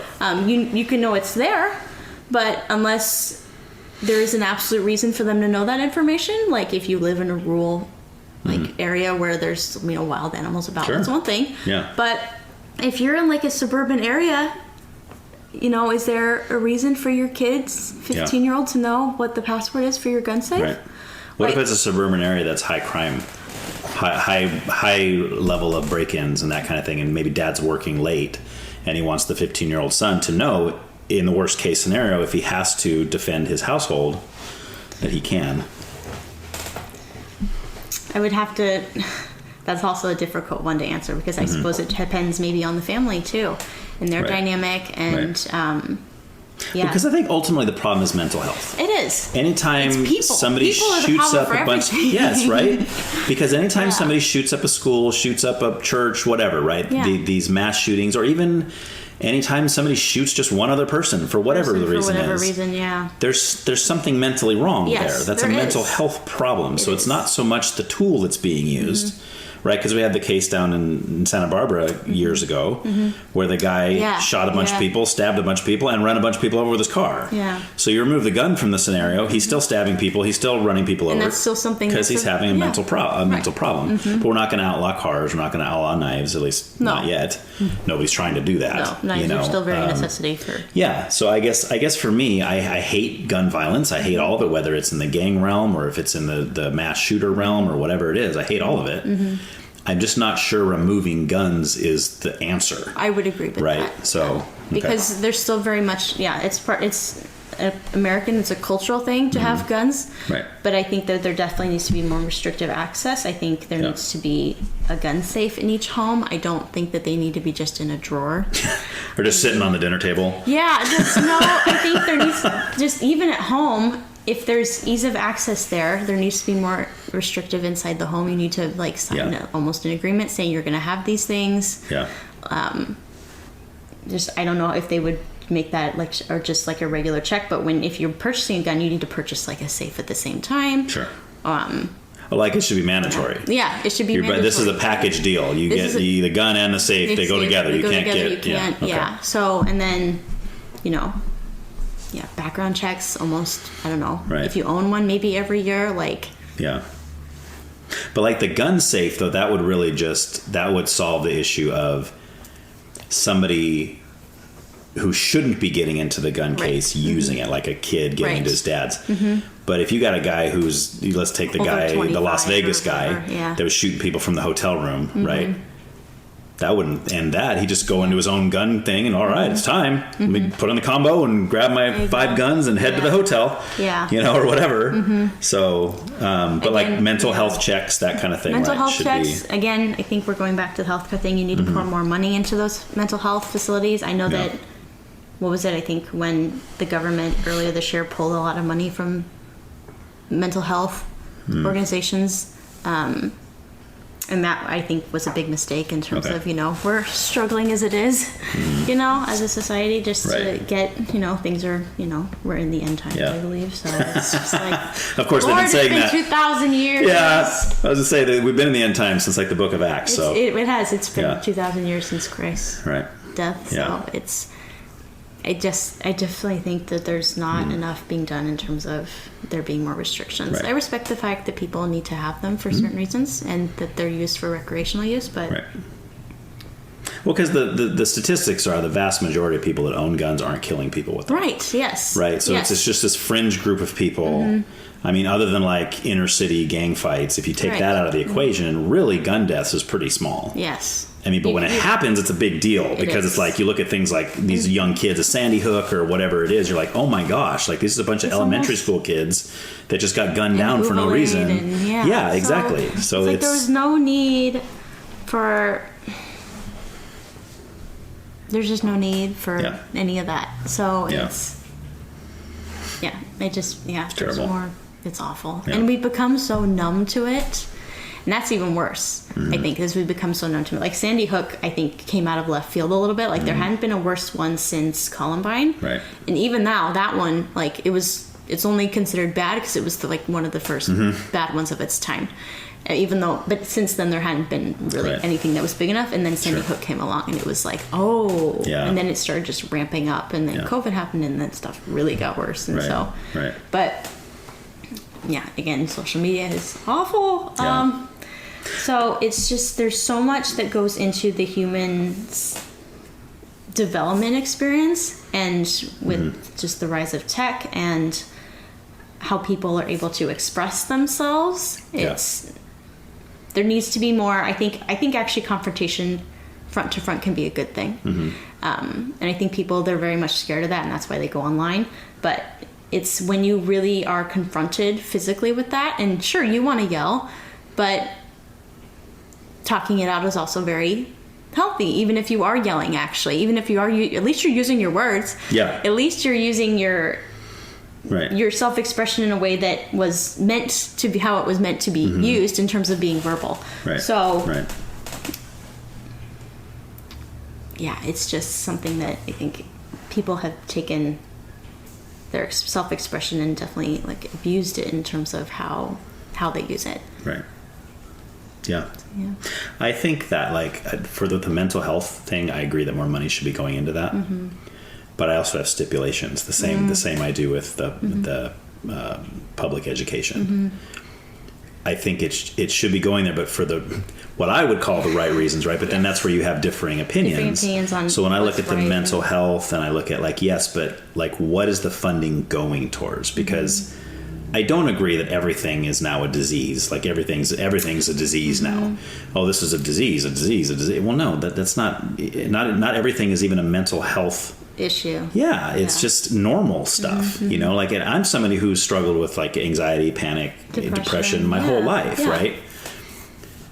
And I do think those are real things that, depending on the severity, do need some kind of a treatment. I did talk therapy back in whenever that was, 10 years ago. No, it didn't. And it helped out. And the last it's getting more and more, right? Yeah, exactly. And things like CBT, you know, cognitive behavioral therapy has been very helpful, and those kind of things. And I still read books on that stuff because I think you probably know, as a Christian, and it's probably true in your life too, is what I mean. Like in my life, whenever I go through stuff like that, the Lord always brings people to me later that are going through the same thing, right? So it's like it's almost like He's equipping you to be able to counsel and minister to others that are dealing with the same thing. So I try to stay up on it, and I still struggle with anxiety sometimes and depression and those kind of things. Not as severe as it was 10, 12 years ago.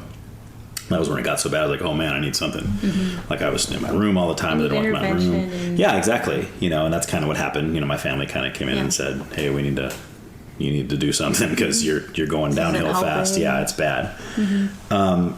But I mean, all that being said, I think a lot of, and I don't remember the reasons why the funding was pulled from a lot of that, but if it was because of maybe some of the money going towards things that aren't really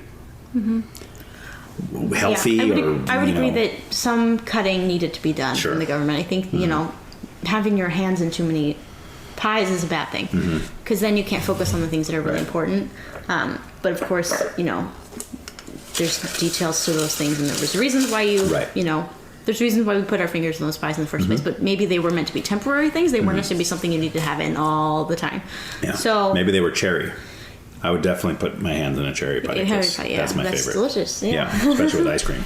Like it was almost, I think, too quick in terms of cutting. I think audits do take time and they take money, but I think at the end of the day, they're very well worth it. It's the things that are very hard to go through and take a long time that usually yield the best results. Yeah. And I think that's true with just life in general, in terms of how long something takes in order to get to something. Because people, it's like, you have to respect the process just as much as you respect the end result, if not more. Yeah. Because sure, you want to get to that end part, but it's how you get there that really you look back, like, sure, you get to the end, but you look back and you look at what you've gone through to get to that point. You don't look at the end result. You look at how you look back and how you got to that point. Right.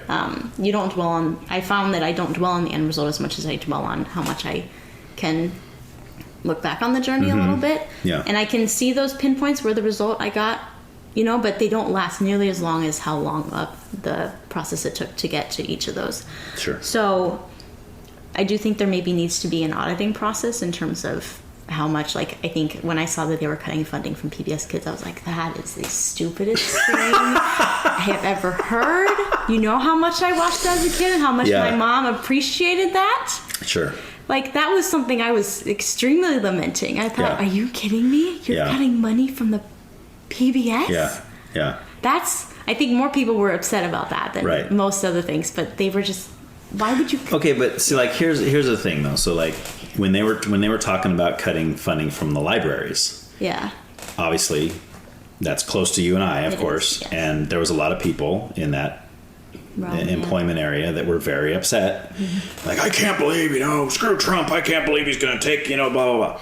And I'm like, okay, I get it. Like, it's going to affect me big time. If they take away library, I'm going to lose my job. Okay. Affect you personally. But when I look at, like, the big picture, if they need to cut funding places, and you have things like, I don't know, hospitals and certain things something that are broader effects that are more important. I mean, obviously something like the library, as great as it is, and as great as I'm glad I have a job there and stuff, but the world's not going to end if we close the library for a while. If you close the hospital, that's going to be a big problem, right? If you close stuff like that, and there's other ones I just can't think off the top of my head that are kind of more important.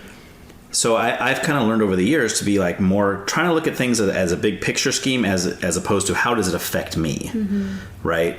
Because a lot of things are going to affect me, right? But that doesn't mean it's not good for the whole, right? Like I talked to a guy in here, and this kind of blew my mind. He was a kid who was a young guy, but his family owns like a popcorn farm in, I think it was Nebraska. Right. Popcorn right? Farm. How cool is that? So corn specifically for popcorn. Well, apparently I learned this on... That sounds like a Christmas tree farm. It does, right? You grow Christmas trees for the movie, that sounds like the... Sounds like a Hallmark movie. It does. Sounds like a Hallmark movie. A Midwest. You just need the love interest and the whole thing there. The girl that goes to the big city, from the big city. Exactly. There's a guy on a popcorn farm. But he was talking about the tariffs, and he said, and this was great, he's like, the tariffs suck for my business right now. He said, we've had to do a whole new crop this year that we never done before because we had to make ends meet. Wow. He said, I'm glad they're there. I said, well, wait a minute. What do you mean by that? He goes, because in the long run, it's going to be better for everything.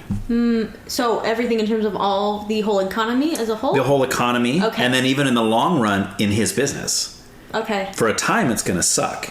But it's something that needs to happen in order for it to yield better in the end. Long-term benefits versus short-term benefits. And I thought that was great. I was like, dude, because most people don't look at that. Most people right now sucks, so this sucks, and everything sucks. Stop this. Just stop messing with me because it sucks. Right. It's like, yeah, but what if messing with you now is going to make things better for you 10 years down the road? Right. Well, I don't care about 10 years down the road. I care about right now. These are the growing pains. Yes, exactly. Yeah. So that was kind of cool. I'm also one of those people that's also a little bit maybe of a bitter pill for me to swallow because I'm very much someone that likes to live in the present, because I found that as I get older, it's harder for me to look forward into the future because you never know what's going to come. Right. And so I think for a solid 8 years when I was in college, it was like semester after semester after semester after semester. Each semester was different, so there was a transition process there. But it was very much still, the core was the same, even though maybe I moved once during that time, and then I moved back home, and then there was community, and there was all this stuff. But it's been difficult for me to process that, it's good to plan for the future and think about the good things, but it's also hard to plan at the same time because there are different opportunities that can come that you're not aware of, and I've experienced that personally in terms of going to Israel. That came up out of nowhere, and that'll probably come up during the religious aspect. Yeah, I hope so. I meant to get to that at some point. But it's difficult for me to plan ahead too much because I never know what's going to happen because of personal experience. I hate 5-year plans. Don't ask me for a 5-year plan. I cannot give you one. I don't know where I'm going to be. I didn't plan on moving here to begin with. If you couldn't have asked me that, I wouldn't have told you. I would have been laughed at your face. And so it's like moving. I planned, sure, that was on my bucket list. God saw that and said, yeah, you're going to move there in 2 years. I was like, I was thinking more of when I'm 40, 45, when I'm, making more money. And I can afford to do that on my own. But I was like, no, you're going to do that now. But so it's difficult for me to just see it too far ahead, and so it's helped me to stay focused on the present, so I can understand why people want to see that, but I can also understand why they want to maybe well, for some things, the economy is one thing. Maybe you can look farther ahead and say, okay, Yeah. maybe this will be better. But I think when it comes to personal lives, it's easier for people to, people are selfish and greedy in Right. general. Right. And this is perhaps me speaking from that voice maybe a little bit, but Yeah. Meaning you're greedy and selfish and yes, I'm human. I can admit that fully. I'm going to be selfish again later today, probably. Yeah, I bet. Have an extra cookie. I shouldn't have. But it's very much something that I've tried to maybe stay more present on in terms of what God has for me in the moment, but because I've never known what's going to happen. But I can understand where they're coming from in terms of having those long-term, in terms of the good for everybody else. Sure. I think I'm speaking more in terms of me personally. Mm-hmm. It's different, but I can understand how maybe thinking for everyone else, it's easier to think long-term in terms of short-term. Okay. Nice. But yeah, I think people they definitely think more personally in terms of short term, and it's easier to think that way versus when you're thinking long term personally than for everybody else. All right. Spirituality time. Spirituality. This is probably the part that's easiest for you to talk about. I don't know. right? Music was pretty easy too. Yeah? It's the Okay. politics. Yeah, that's the part Because everybody. it's kind of you don't talk about it too much at my house because my mom and my grandma made an agreement. Yeah. So it's like. But see, that's the whole reason I started this show. Yeah, That's why it's politics called part. Why Can't We Talk About That? Because people are, whatever you do, don't talk about politics or religion. It destroys families. I mean, it's easier for, I think, religion for people that are in it. Right. Especially if they really believe it. Oh, yeah. And if they're full on in it. It's Right. one thing if you're... If you're talking to a bunch of fellow Christians, yeah, that's one Yes, thing. that's the easy, yeah. But if you're talking to an atheist or an agnostic or, or a Mormon. They come into the library all the time. I know. I mean, that and growing up in high school, they were everywhere in high school. I even had a crush on one at one point. And then I found out he was Mormon because I didn't know. And then That I was a like, make or break. It was a turn. You're like, turn we're done. off. I don't want to And be one of your 12 wives. just turn off. And I was just like, Yeah. I was very sad. Yeah. Because, they're all clean cut and they're good looking and they're nice. Yeah. And it's like, they Yeah. fit perfect. And then you find out Yes. they're Mormon. And it's like, And they're very nice people. they are very nice people. Nicer than some Christians, actually. That's the sad part. Well, it's the perfectionism. You wonder what's going on almost on the inside because they're doing all this stuff for their religion, and it makes you wonder. They're portrayed as so good, and they portray themselves as so good, but it makes you wonder. Okay, what's going on though? What's deeper? Well, have you seen the new thing they're doing now? No, is it the Secret Lives of Mormon Wives? No. Although that's a show a lot of people watch, but no, they're claiming to be Trinitarians now. I have no idea what that is. That means they believe in the Trinity. They believe in. I thought they didn't. They didn't. That's what I'm Because saying. I thought Jesus and the devil were like half brothers or something like that. Exactly. But now but if you ask them, but is Jesus deity? They'll say no. It's So like, is well, the then that's devil- not the Trinity. The Trinity is Father, Son, and Holy Ghost are Yes, all yes, God. yes. So so they're just trying to make it sound, because they know that's the main thing that Protestantism will disagree with them on, and they're trying to fit into mainstream Christianity because they've been years. Oh, we're Christians too. It's like, You're not. they're not Protestant Christians, but they do believe in Jesus. They're just not in the way that it was. The same way we do. It's not right. the same way. Exactly. And it's not as old. It's not even 200 years old. Like it's early 1800s, I believe. early 1800s. I believe, unless I'm confusing that with J-dubs. I don't know. I can't remember when they came around either. Yeah. I think they were both 1800s. Yeah, but the JWs are funny because originally, what is it in Revelation? It's 144,000, and then they realize they can't keep converting people because that number will go up, and it's like. Well, that was. Well, now they don't believe that anymore because that wouldn't make any sense. Yeah. But I also read something interesting. It wasn't too long ago that I found out that the Jews used numbers to emphasize how big or important something was. Yeah. So like that number, it could be specifically a number. Could be literal, a or literal could be number, symbolic. or it could be symbolic in terms of that. This is how big or important something is, so they emphasized it by number. Yeah. But it's also, 12 times 12 is, 144,000, and 12 is the God number. Well, it's very specific. It is very says specific, 12,000 from each of the 12 tribes of Israel. Yes. I actually read, I just finished reading the whole Bible yesterday. So I read it all the way through. How long did it take you? A couple days? we're like, what's it, October? So it took me 10 months. Okay. So, but I hadn't read the full thing before, and I was like, Sophia, you've been a Christian how long? You haven't read the whole Bible through? Like, I know you didn't want to read the minor prophets, but you kind of have to because it's part of the Bible. So, but I lost my train of thought. Whoa. Well, you're talking about how we were talking about the 144,000, how 12 from the 12 tribes of Israel. Yeah. Okay. So they skipped. It was like, so there's the tribe, it was in, I can't remember which book it was, but it was like, they stated the tribe of Manasseh, and then they stated later on the tribe of Joseph. And I was like, did you skip the tribe of Dan?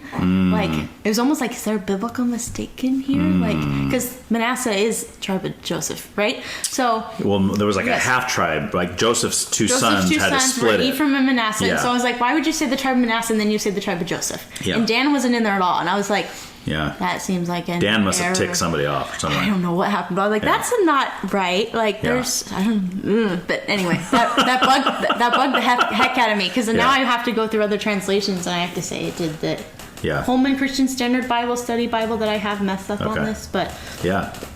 But yeah, so which that's important stuff to look into. It is. So I was like, because it's a technicality, and I mean, it's not a significant technicality necessarily, because it's just the name of a tribe of Israel. It's not like right. Paul saying this is what you should be doing, and this right. isn't what you should. It's not be doing. instructional. It's not. No, it's yeah. just more of a not a pronunciation, a pronoun or a name. It's someone's name. It's a noun. So cool. But yeah, so it's I was like, oh, what are you doing? I was reading, why is that a thing? Yeah. But yeah, I finished the Bible for the first time all the way through. Wow.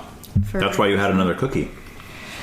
That was my reward. It was worth it. Yeah, it was deserved. It was well deserved. Yes. Yeah. I think the Lord would have wanted you to have a cookie. I think so. I think that's in the Bible somewhere.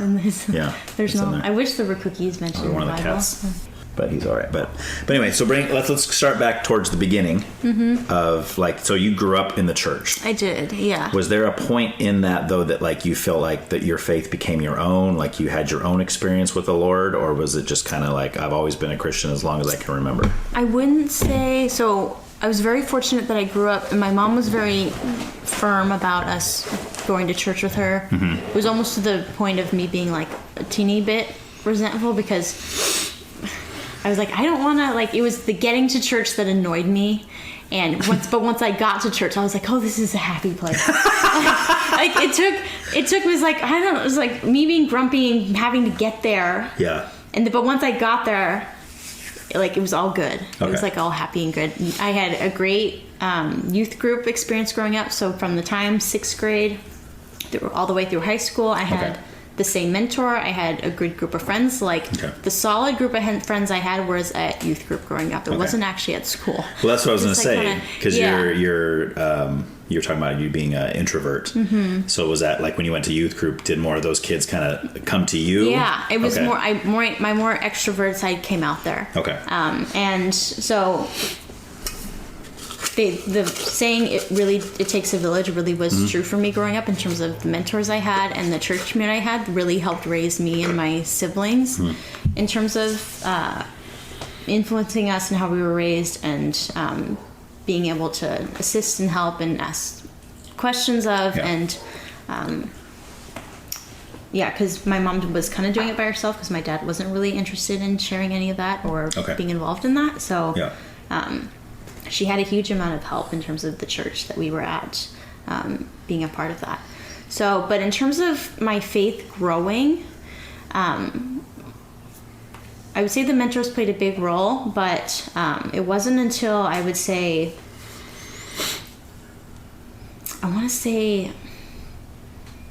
high school, late high school and on, that my faith really started to develop. I got baptized at 13, but and that was a choice that I consciously made, knowing I wanted to do it. Yeah. But it wasn't until I got older, when I had more agency with what I did, that I realized I could make my own choices and how that would affect me growing up. So it's up until a certain point your parents are telling you what to do. They're chauffeuring you here and there and wherever, and you don't have a whole lot of agency over your own choices as much. You don't have any money, so you can't. But it's when you have the ability to make your own choices and your own decisions that you have to decide whether or not how much you're going to let your faith influence you in terms of what decisions you make. So it wasn't until I think I was getting to that point where I was really saying, okay, this is what I'm going to do based on my faith and what I believe, and also kind of what I want to do with my life at the same time. So, but I was also very into having God play a role in what I did for the rest of my life, because my life, for me, he gave it and he can take it away. Yeah. So, and I think people also, for Christians, that's a harder pill to swallow as well. He gave it, so therefore he can use you if you let him. Yeah. You don't have to. Mm-hmm. That's where the free will also comes in. But keep in mind that he can take your life away at the same time. You never know how much longer you live. Tomorrow you could get hit by a car on your way to work. Right. God forbid. Yeah. But or not. Or not. Or not. Right. I mean, his will is his will, right? His will is his will. Yeah. So, but keep that in mind that can happen. Right. So, and it's hard to do that when it's like, oh, I'll just plan for next week because Well, there's no guarantee of tomorrow. There isn't. So, in terms of growing up, it wasn't until like late high school, early college where I just started making my own decisions and developing in that way. But I would definitely say I had a huge amount of influence in terms of the mentors I had around me all the way through college. And when I went away to San Jose State after I transferred, I knew that the first thing I had to do was to get plugged into a Christian community, because if I didn't, I was going to be floundering and I wouldn't know what to do. And I didn't know how to find a church. I hadn't done any of that before. Right. I was on my own. And so I immediately got plugged into Crew. At that time, San Jose State had a great college pastor. Okay. And he actually became, right before I left, he and his family took off and went to become missionaries in the Middle East. Oh, wow. Good for them. Yeah. But it was I would say that community that I developed definitely helped me to have more friends as well. Unfortunately, I'm not as close with them as I used to be. Okay. These are your college kind of people that you were... The college people that I was hanging out with and went to retreats with. And I had a solid 6 months of a normal college experience. And then COVID happened. Oh, no. So it was like from August to early March. Okay. And then everything, stuff kind of... All the fun started. The world changed. Yeah. So, but yeah, and actually during that time I was almost... I got into a really low point even at that point. My faith was tested a little bit, so... And because you're on your own, that you're more vulnerable. Right. So I was in a vulnerable spot, and I remember I walked out of a marketing class one day, and I said, Lord, I cannot do HR the rest of my life. There's no way. That's not me. I know this is the path that I picked early on, but I didn't know what I was doing. So, because at that point you are just figuring it out. And, so I was like, I don't know what I'm going to do after this, because I had already been through the program enough to where it wasn't feasible really to change and move directions. I could have maybe gone more general route, but I didn't think that would have fully helped. So I was kind of stuck. And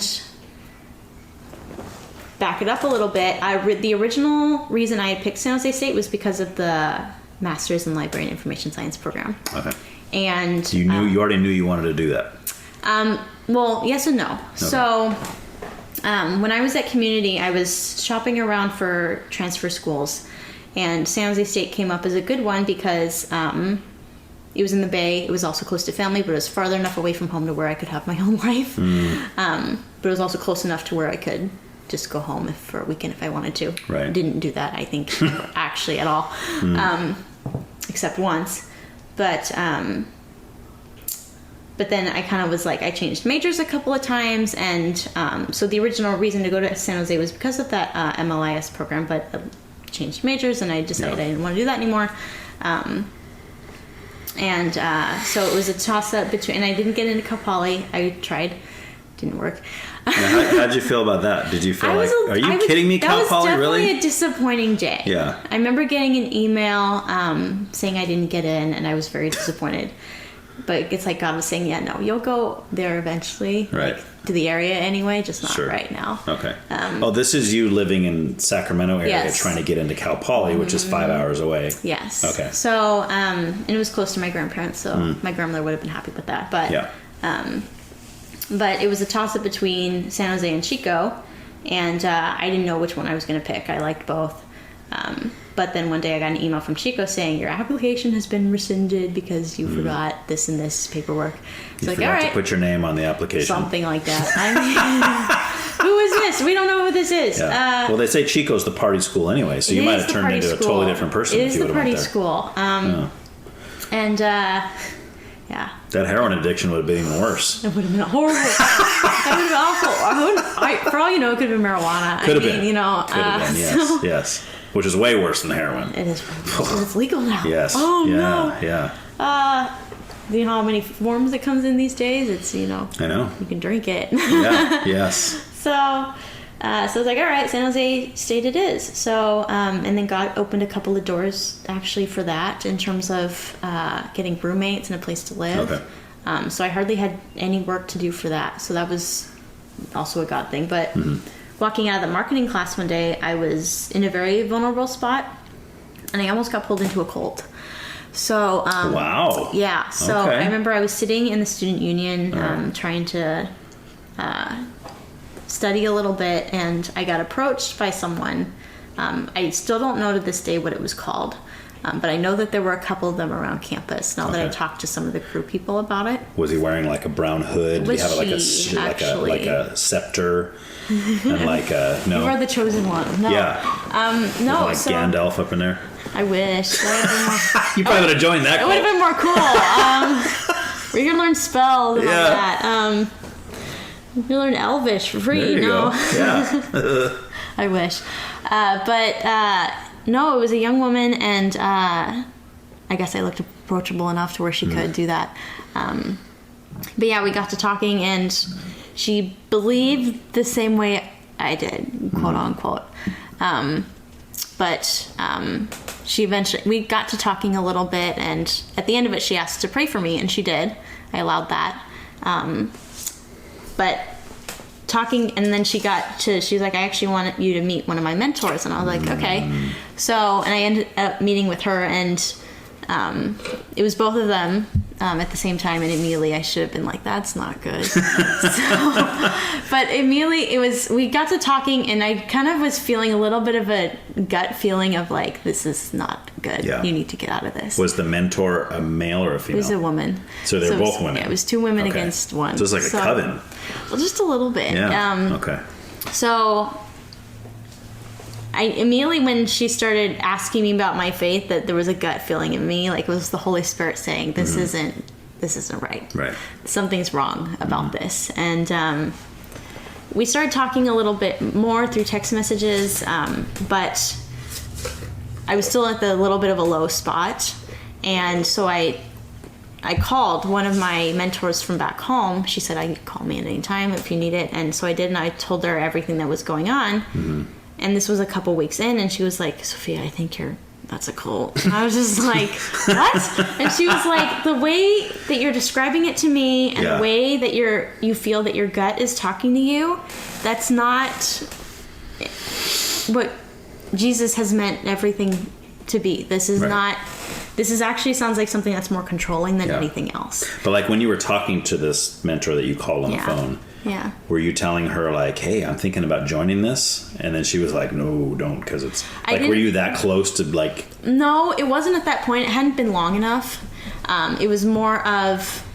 We were still in the phase of them getting to know me and just meeting up for things. It wasn't... They hadn't asked me to go to any meetings or anything like that. Okay. But it was enough to where... My gut was very much like sounding the alarm bells, like this is wrong, and something about it just for me as a person just didn't feel right. So I remember being on the phone with her, and she was like, that's not what Jesus is telling you. And she quoted a couple of verses to me. And she said, this is what Jesus means for the church. This is what he means for you. You have a purpose in your life. Right. Because they were kind of questioning, well, how do you know that? And how do you know all this stuff? And I was like, because it says in the Bible. And she was like, you have a purpose. You're here for a reason. God didn't create you by accident. He has you here, and he loves you, and he wants that for you. And I was like, I really needed to hear all of that. And literally, I think, and then I deleted the number and I blocked it from the mentor that I got. And did they find you anyway? They did not. Oh, okay. No, I ended up trying my best to avoid them after that, which was a little easy considering that the campus was large enough and there were enough students. And I was like, She didn't share a class with you or anything. This one, the first girl. No, she was old enough to where I don't think we would have been in any of the same classes. I think she had been a senior and I was a sophomore. What if she wasn't even real? What if you asked one of your other classmates, hey, did you see that girl talking to me? And they're like, what are you talking about? We just saw you standing in the hallway by yourself. I don't know. Then that would have been a good question to ask. Then you would have known it was demonic or something. These people are actually demons. Well, I actually ended up seeing one a couple months later, seeing the main mentor lady. But did anyone else? A couple months later, talking to someone else. And okay. I was like, oh. Yeah. Interesting. So, but I... You didn't run up and say, don't do it! I didn't. It's a cult! I was just walk the other way, don't make eye contact. Well, that's true, because I guess if you did that, she would know. Take that shortcut over there that you don't usually want to take, but, just do it. So, but yeah, that was and then I think it was a week later that I saw the MLIS program, and I was like, oh, I forgot about this. Yeah. This is what God, I think, has... Yeah. That's a better cult to join. It is a better cult to join. Yes, the MLIS cult. It was so much better. And I was like, okay, from then on, the bachelor's degree I was getting was just a stepping stone to get to this, the program. So God really was working there, and it just really kind of fell right into place, and everything worked out. And but that was definitely a God thing in terms of a solid almost month in terms of me hitting a really low, hitting almost an even lower low, and then getting picked back up again. So it's just for me, waiting is the hard part. Having patience is the hard part. It's one of my bigger faults in terms of wanting to get to the next step. And it's that's why I'm you need to look back at the journey, Sophia. You can't just wait for the end result, because you're always looking for the next thing. Yeah. So So after you started the MLIS program, did you get through all that before you went to Israel? No, I took a semester off. So that definitely came out of the blue. So there were a few things that came just one after the other in terms of stuff God was having me do and go through. It was just kind of crazy. So moving here was the big one. And then that was definitely a God thing in terms of all the doors shut and him saying, your only other option is to move with your mom. Right. And I didn't want to move in with my dad because I knew that wasn't going to be a healthy spot. Okay. And I know he wasn't as enthused with that idea either. Okay. So he wasn't. So, so the other option was to go with my mother, and that worked out, and it's still working out really well. I do all the heavy lifting around the house because she and my mom can't. Right. So, but ended up coming here, and my neighbor and his wife were for dinner one night not too long after that. And hi Ernesto. Oh, that's right. That's right. That was your neighbor. Yeah. So I know him too. Yeah, and he's heard of you as well. Yeah. So and he was like, I was telling about my trip to Australia and New Zealand that I did when I was 18. And that was the first mission trip I went on. But that was almost a 4-year journey to get to that point, because I felt the call to do mission when I was a freshman in high school, and I first heard the talk about the organization I went with called Royal Servants. But it didn't get to the point where I was a senior, where I was like, oh, you know what, this is something I really want to do and feel called to do. That was really more like a gut of the Holy Spirit saying, I actually want you to do this, but it's going to be much later down the road. But I was telling Ernesto and Heidi about the mission work that I had done, and I found out that they actually had been praying for me while I went, but we hadn't met yet. And he was like, they knew who you were, but they hadn't met you. They hadn't met me yet. So, which is very interesting. Yeah. but it's also very much a blessing. So, but I ended up, he ended up saying, well, I'm actually headed to Israel in January for the food project that AEBM does for 10 days. Do you want to come with? I think you'd be a great fit for the volunteer position they do for 3 months. And I was like, what? It wasn't even like that. It was like, oh, wow, really? And it was just, I couldn't believe my ears when I was hearing. Right. He was like, yeah. Like in a good way? In a good way. Like you were excited about it? I was excited. Okay. Like there was just a little bit of a rush of adrenaline, a little bit of turning like, am I really going abroad again? Yeah. I want to go abroad again. That sounds awesome.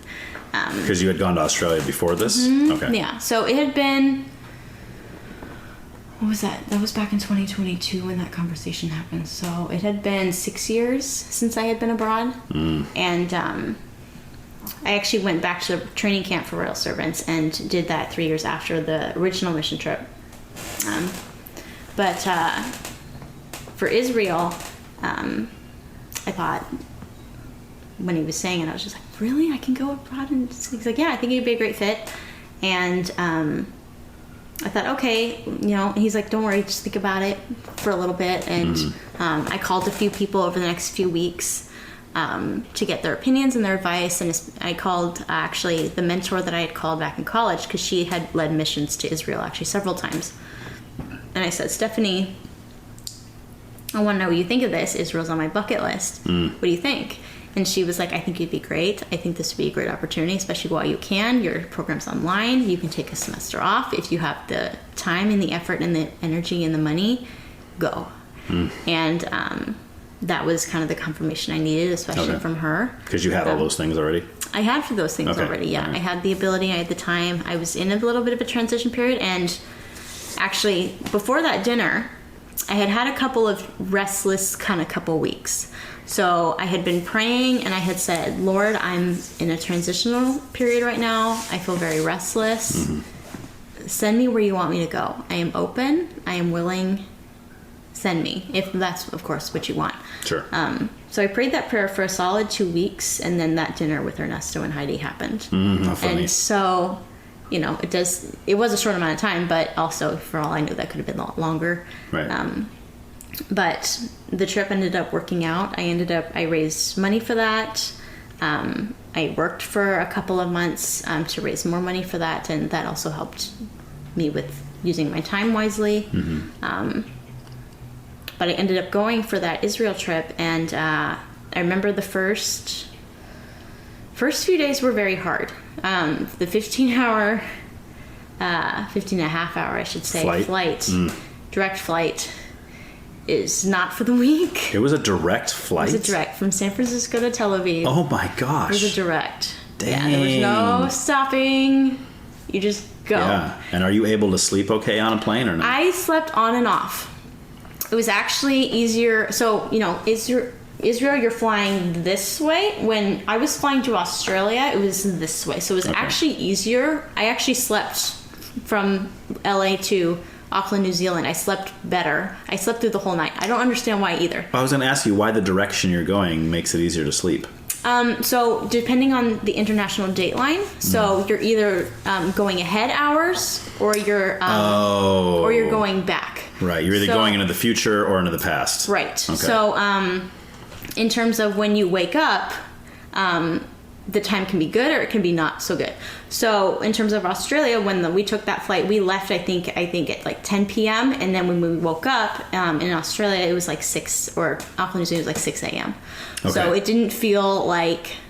Even though longer than 8 hours had gone by. Longer than 8 hours, right. So, but it felt like you were waking up at like a normal... Okay. Or at least more normal time. Right. With Israel, we left at like 7:30, and when we got there, it was PM? like 7:30 p.m. And when you get there, it was like 8:30 p.m.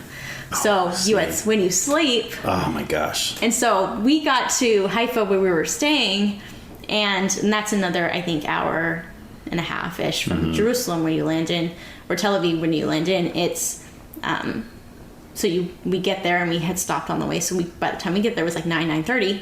And you're supposed to go to bed. Well, right. You not can't if you really. Well, I didn't sleep well. It was hard. You're in economy. There's no good sleeping arrangements. There's none. international flights are great. I mean, you get the movies and all that, but sleeping around. I was lucky that the seat was empty between the woman. I had the window seat, and then she had the aisle, and so we both shared the middle seat. But I was lucky that there was at least room for me to kind of lay it just a little bit, even though it's uncomfortable. Yeah.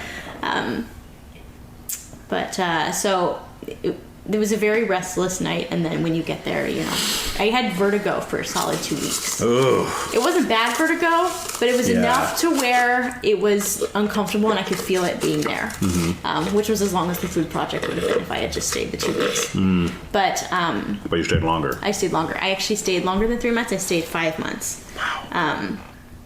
And during that, so you can stay 3 months on a tourist visa, but then you have to go abroad and then come back if you want to stay longer. So I ended up going with one of the friends I made there to the UK for her birthday. Oh, wow. She wanted to go. So we stayed there for 3 days and then we came back. Okay. Are you still in touch with her? I am. Okay, yes. cool. So the church that I stayed with is a Russian church.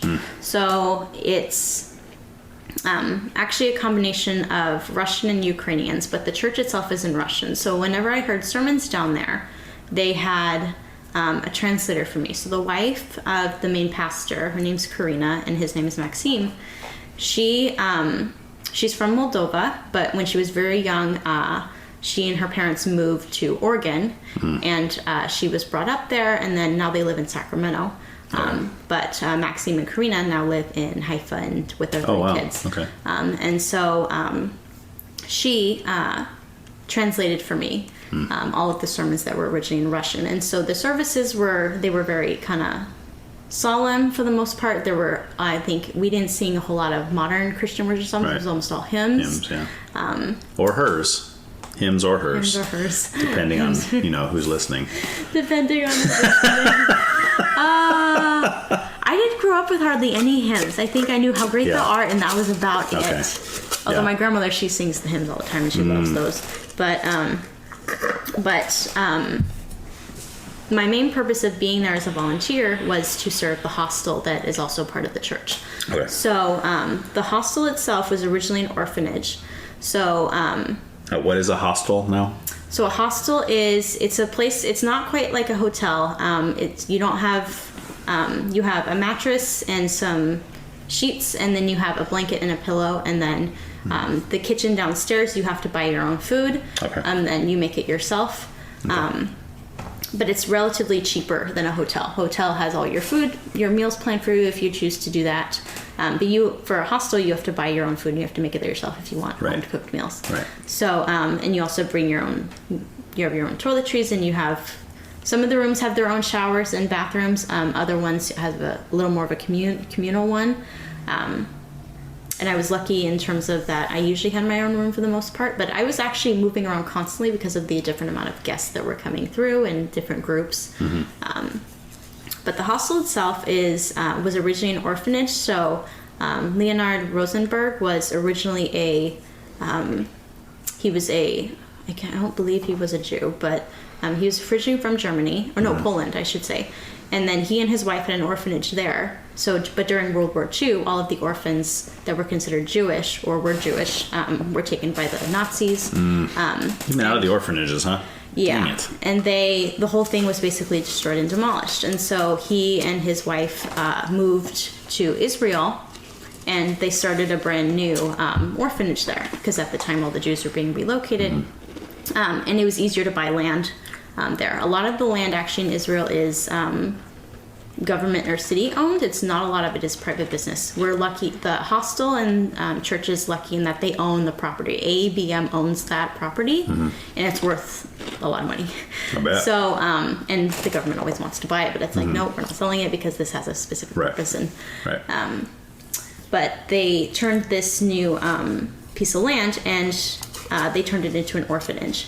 Wow. So for Jewish children that had lost their parents in World War II, and it's not an orphanage now.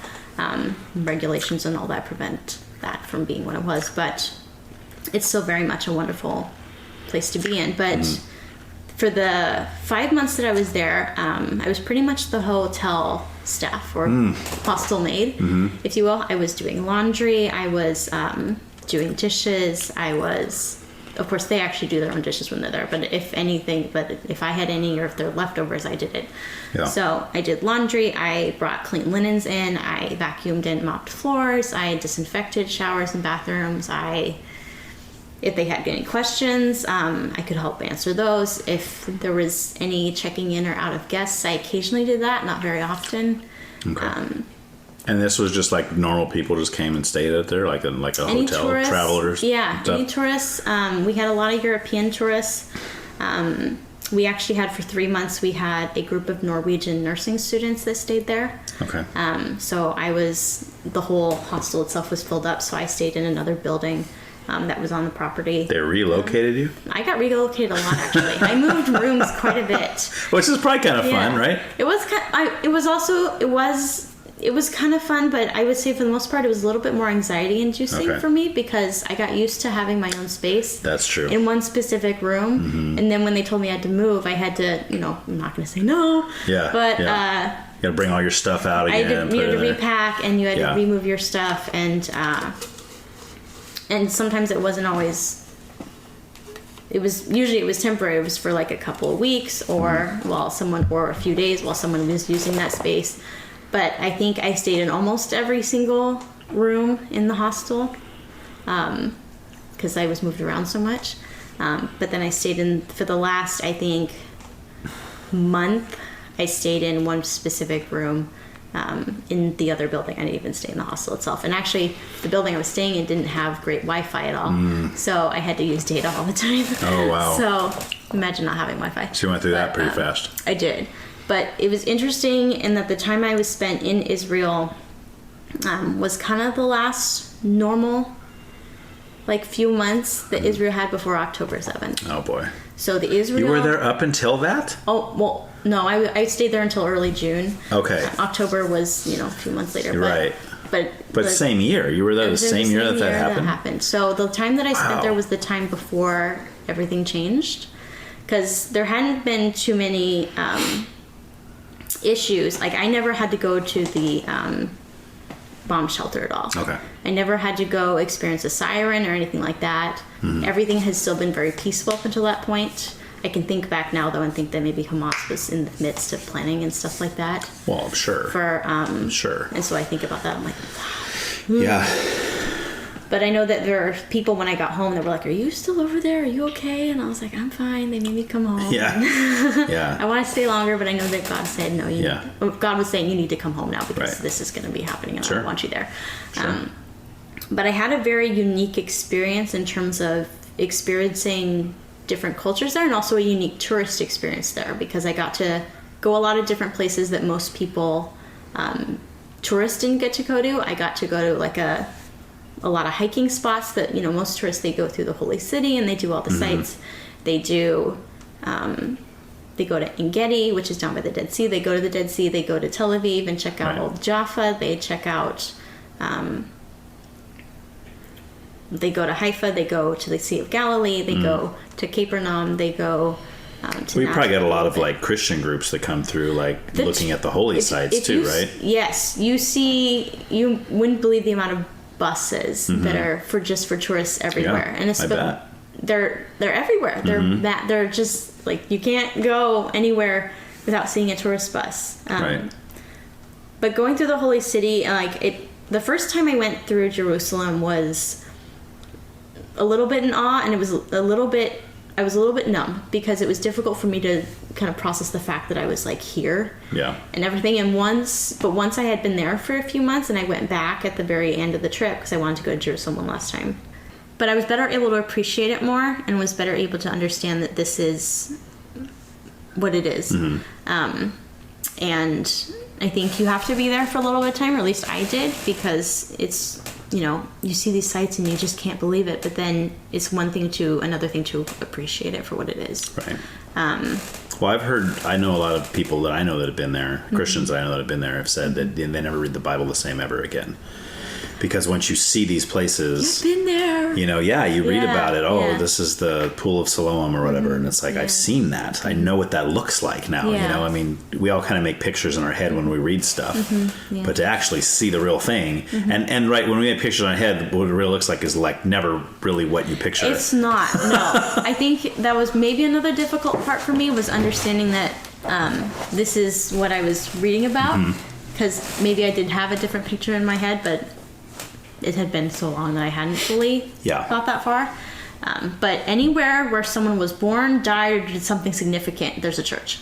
Yeah. And that for me was a little bit of a problem, was because how did the Catholic Church know that all this stuff was actually, you know, here? Right. So, but it was very interesting also to see the Armenian section. So I always thought it was interesting because I am Armenian. So, oh, really? By ethnicity? Yeah, by ethnicity. So my great-grandmother, Elizabeth, she survived the Armenian genocide back in 1917. Oh, wow. She lost both of her sons and her husband. Oh, my gosh. But her original birth family had already immigrated to the United States. So they were already there. But her husband, because she was married at the time, he didn't want to. He wanted to stay. And so at the time, you know, the wife is obligated to do whatever the husband wants to do. Right. So... as it should be. As it should. Submission. That's a whole other topic. Just kidding. But she already had a family, and so she couldn't go. And so, but when the Turks came in and made the marches, she had caught typhoid at one point, but she survived.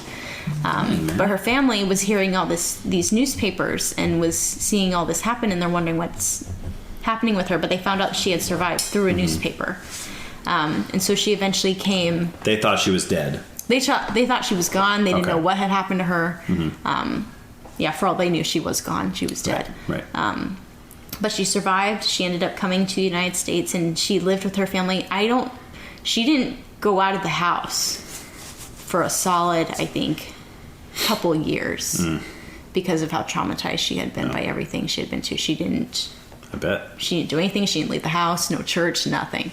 But she ended up getting married again, and that's how my grandfather and my aunt were born. Okay. And he was the Calvinist?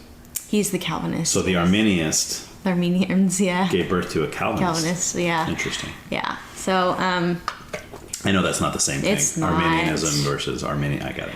It's funny, but he admits, my grandfather admitted to being a little bit spoiled growing up because after she had lost her first two boys, which would have been his half brothers, she was a little more lenient with him because she was afraid of losing another child. So understandably, but wow. But I. Seeing that Armenian sector, and actually on one of my last days when I was in Jerusalem, I visited the Armenian Museum and how the whole genocide went about. And my grandmother later was like, "Did you see any of Elizabeth?" I was like, "I don't have a young picture of her. I didn't see her name or anything like that." Right. But it was very interesting for me to see that heritage for the first time and to know that there's a quarter in Jerusalem that's called the Armenian Quarter. Right. I was like, that's my heritage. That's me. I know I'm only 25%, but it counts. So, you're like, representing. Yeah, it is. I am representing. So, but that was very special. And, but I always thought when I was there for the food project part as well, we didn't explore the Muslim quarter very much, just because there's some hostility there. Yeah. You have the Jewish quarter, you have the Muslim quarter, you have the Armenian quarter. There's a fourth quarter. I don't want to say it's the Christian quarter. There's another one, but sorry, I can't remember what it is. Yeah. But the fourth quarter, maybe. Maybe the fourth quarter. That's I'm sorry, Ernesto. You're going to be so mad at me for not knowing which one it is. Sorry. He's probably screaming at the thing. It's this one. It's this one. You've been there. He's been there enough times to know. Yeah. It probably is the Christian quarter now that I think about it. But the Arab, there's actually an Arab church that's there that we got to visit. That is in the Muslim quarter. So it's interesting. It's like you're Arabic but you're Christian. It's like that's very much a paradoxal thing. Which is weird because one is an ethnicity and one is a religious belief. Yes. That's like when people say you can't be Jewish and believe in Jesus. I'm like, well, you can be There's Jewish Messianic Jews. ethnically. Yes. Right? You can be an atheist and be Jewish ethnically, right? Yes. But Jewish religion is different. Yes. So I think people think it's so interesting that there's Jewish the ethnicity and there's Jewish the religion, the Judaism, yes. Right. So, but the Arabs, even though they're Christian, many of them don't believe that Israel should still exist.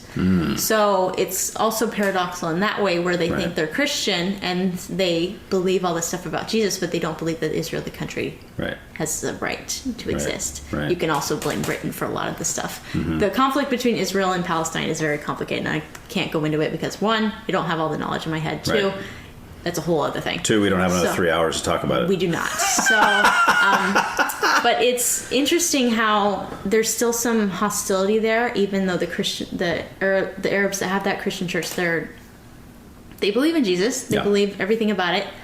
However, there's very much some political, religious, racial tensions between them and the ultra-Orthodox. And then the Orthodox Jews, and the Christians, and it's the whole thing. It's almost a bigger mess than anything else in history in terms of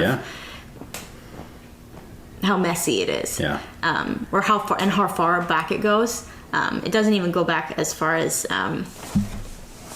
when Israel was first established. Right. So it's interesting how it all kind of coexists, and as you're not allowed to evangelize over there. So for us, when we're over there and we're distributing funds or supplies or toys or blankets for the hospitals, they're like, well, how are you? Because Stretchberry, he's Jewish, but he's a Christian, and they do not understand that at all. Right. And it's like, how are you this, or how are you that, or how can you be both? And so he has to explain every time. Right. It's like, well, Jesus was Jewish, and it's like, right. That's what I'm saying. What? It's not that hard to. It isn't as hard as. Jesus is Jewish. They're like, no, he wasn't. He's Jewish, though. The Christianity did not exist until after Jesus passed away. Right. And then came back. Yeah. So. Yeah. It's an interesting pill for them to think about too, if they continue to think about it. But it's always so interesting to think about how both sides exist and also they meld at the same time, and the pushing and the pulling of beliefs and ethnicities and how much it impacts people. Yeah. I don't understand why it's so hard. I'm mostly Italian ethnically. That doesn't mean my belief system is somehow tied to being Italian. Right. Right? Like, I can be an atheist, a Christian, a Buddhist, and all of that. I can be all of that and still be Italian. Yes. So I don't understand why it doesn't make sense for people that you can be Jewish and still be any of those things also. It's weird to me. It is. But you're right. There's a lot of people that just don't get that. There's so many, I think it's almost more like there's so many secular Jews, and it's not just that they're Jewish ethnically. It's also that many of them were raised to be having the Jewish faith, but they don't practice it as much anymore. Right, but they're separate. Is my point. Yes, they're two different things. So there's those that practice. There's those that are Jews ethnically, and then you divide that into two different categories of being Jewish, like in terms of actually following the faith, and those that are secular and don't. Right. So I think it's similar to the Hispanic community and Catholicism in our area, right? Because I've asked people before when they say they're Catholic, I'll say by birth or by choice. Which I think is a great question, but it does tick some people off for some reason. What do you mean by that? Well, what I mean is that you're choosing to believe that. Are you that in the same way that you're Hispanic? Like, you were born Hispanic, were you born Catholic? Right. And some of them say, well, yeah, my parents were Catholic, my grandparents were Catholic, their parents were Catholic, therefore I was born Catholic. And I'm like, well, you can't be born a religious belief. It's not Judaism. Right. You can't be born Jewish and still Well, you can be born Jewish ethnically, but you can't be born Jewish religiously. No, you cannot. No, that's the difference. Yeah. Yes, that's the difference. So anyway, it's like being a Christian. Christian. It's a choice. Exactly. You can't be born. And that's why I always ask the question, especially people that, like I asked of you, that are kind of brought up in the church. Like, was there a moment for you where it was like defining? Because I always tell my kids the same thing. It's like, look, I'm going to raise you in my beliefs and teach you what I believe. But at some point in your life, you're going to have to make that decision to follow the Lord for yourself, you know? I think it helped it was sad, but it helped that I had one parent who followed and one parent that didn't. So it showed me very much that there is a choice. Okay. You don't have to, you can choose to follow and you don't have to follow. Yeah. But I also saw how one parent, for at least in my mom's case, she struggled, but she had a strong support system around her. And so she had peace in that. My dad, however, he struggled quite a bit. I wouldn't say that he had a strong circle of friends either. Okay. So I think it really, having a support system makes or breaks you. Yeah. In terms of if you believe and if you have people or if you don't. And that's just something that really can... Something that someone to bounce things off of as you're going through those struggles, because we all go through that. We all go through times of doubt, and everything else. And like, I mean, for me, when I went through that hugely towards the beginning, the first couple of years of my Christian life, because I didn't get saved till I was 24. But that's where I started really delving into like apologetics and like, so, you know, because I wanted answers to these questions. Yes, that people say, why? Well, yeah, exactly, like you said earlier. And I'm the same way. I've always been that way, even pre-Christianity. I was always that kid who was like, well, why you drive my parents nuts? Why do you ask why all the time? Because I want the answer. I want to know. You know, but I mean, yeah, I was like, well, people come to me and say, Ryan, you know, Christianity has been proven wrong. I was like, well, it has. Tell me. Show me. Yes, exactly. How has it been proven wrong? And that's the questions I ask because I'm interested. Because if it's not true, I don't want it. Right. I really don't. I mean, why am I wasting my time following something that's a ghost or a shadow? Like it's not real.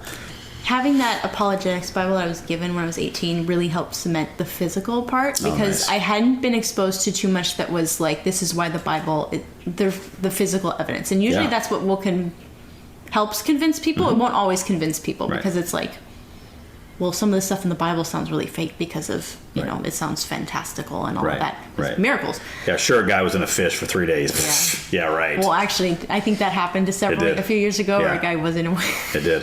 Which whenever that kind of stuff happens. It's so funny. I love it. I'm like, Lord, you're awesome. You're just like, hey, look it.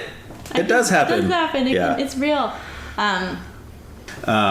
So early on, well, there's two things you mentioned, but I wrote 3 things down. You mentioned 2 things, and I wrote 3 things down. The first is you mentioned Lent. What are your thoughts on Lent? Do you think that's something that, like, Protestant, because it's a Catholic thing, it right? Is a Catholic technically, thing. But there are a few Protestant denominations, I think, like Lutherans and that kind of stuff, that will still do Lent. I think when Protestantism came around, and Luther did the 99 Thesis, and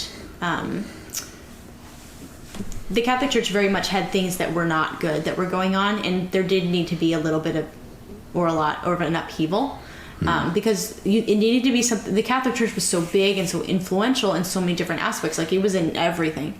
Yeah. There was so much that it was in that it almost needed a huge upheaval in order to change. And I think Luther was good about doing that because back then, religion was kind of all people had in terms of having hope. They didn't have, their livelihoods were so hard, and medieval times, you know, your life expectancy was 35 years. So isn't that crazy? You got married when you were 17 for a reason, so or younger. So keep the bloodline going. Yeah. So it was like Black Death had wiped out 3/4 of your population.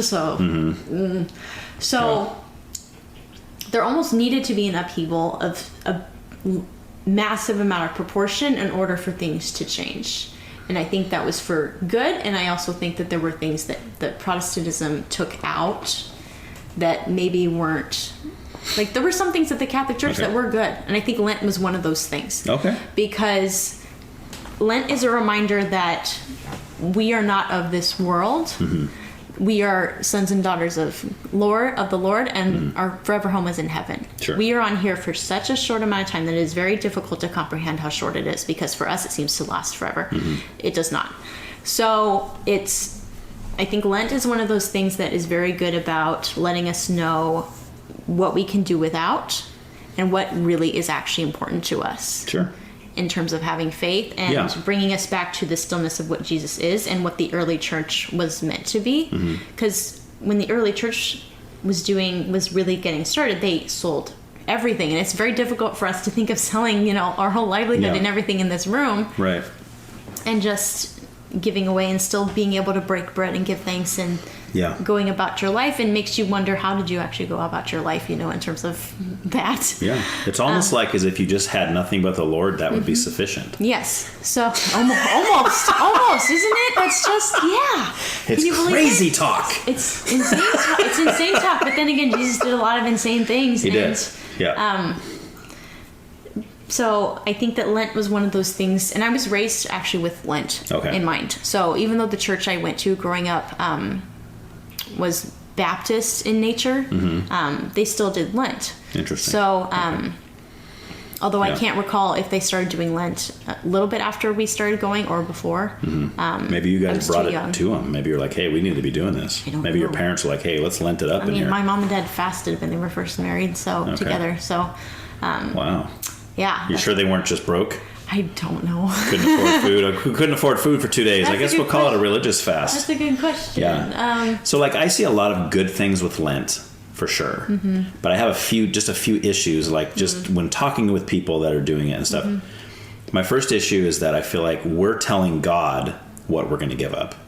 We're choosing what to give up, basically, right? Like every year, this year I'm giving up this. And I know you're supposed to choose something that's going to be somewhat difficult for you to give up. It's the intentionality behind it. But you're not going to be I hate coffee. I hate it. I'm not going to be for Lent this year, I'm giving up coffee. Because that's not going to hurt me at all. But if I was for Lent this year, I'm giving up chai. That's going to suck. That is. Because that's one of my idols, right? So that's going to be a problem. So I had no problem giving up green tea or matcha. Terrible.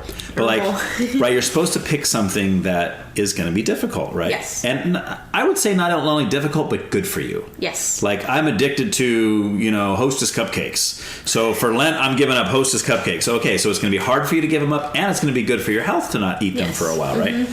So that's my first issue. My second issue is that it seems to me like so many people and this is on the people, I guess, that are doing Lent, they have to tell everybody what they're giving up. So I'm isn't this between you and God? Why are you trying to get accolades from other people? Well, this year I'm giving up, this year I'm giving up living. I can see that. It's just it's not meant to put you on a pedestal and make you look cool. It's between you and the Lord. It's supposed to be anyway. Yeah. You should be prayerfully considering what to give up for Lent. Lord, what do you want me to give up for Lent this year? And he might hit you where it hurts. I mean, if he's truly into the Lent thing, he'll be all right, Ryan, you're giving up this for a year. It's ooh, Lord, you're sure? Because that's going to really suck. And he's like, yes, that's why I'm doing it.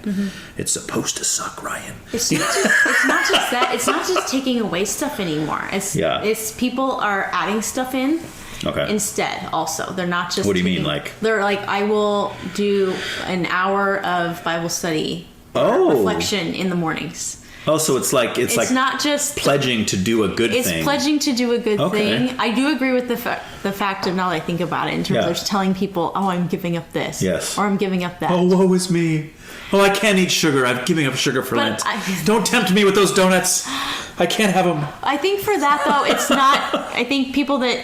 Again, I think intentionality is huge when it comes to that, but it's also having the accountability part. If you're doing it with, people that are going to help you to keep on that track, I think that's a good thing. Telling them it's I need, but you also, I think, need to that's different. I think you need to emphasize that with people and saying, I'm doing this for Lent. I need you to keep me accountable in doing this. Same with anything accountable, like we talked about earlier. Yes. Even with sexual addiction or whatever. You call somebody and say, hey man, I'm about to fall down. Help me out. Accountability, come punch me in the face. Intentionality, those are the things that will make or break someone in terms of what they plan on doing, what they are doing, and what they did before. Right. And so for Lent, I think definitely the intentionality and the accountability part make or break what that means to what Lent means to them. Yeah. And I know for me growing up with youth group, it was when you were doing Lent, it was you each were saying what you were doing, and it was just to show people, this is what I'm doing for Lent. Right. But because you want to impress all the middle schoolers and the high schoolers, saying, I'm giving up social media, you won't be able to talk to me. Right. No, how am I supposed to share with you my favorite cat pics? No. Yeah. Come to my house and bring your cat. That's how. So it's interesting how I agree. It has maybe evolved into more something like that. Yeah. But I still think the intention behind it was good. Yeah, and that's where I would agree. I would agree with that. I mean, I would probably argue on whether or not God wants us to do it or not. I think it was a church kind of invention. Right. But I think it kind of evolves off of the fasting part, maybe. Yeah, and it's probably it's got some good qualities, like I said, does. if it's going to help you in a certain way and all that. So, cool. All right. The other thing you just mentioned, and you just said it briefly, but it is kind of a hot topic, is submission. So where are you at on that? How do you feel about that? As a woman who has... Yeah, that's why I asked you. Yes. It's become more, I think, actually, of a topic within the last 5 years or so, or even 10 years, in terms of what submission is supposed to mean to the modern woman, in terms of having a career, in terms of having a family, in terms of...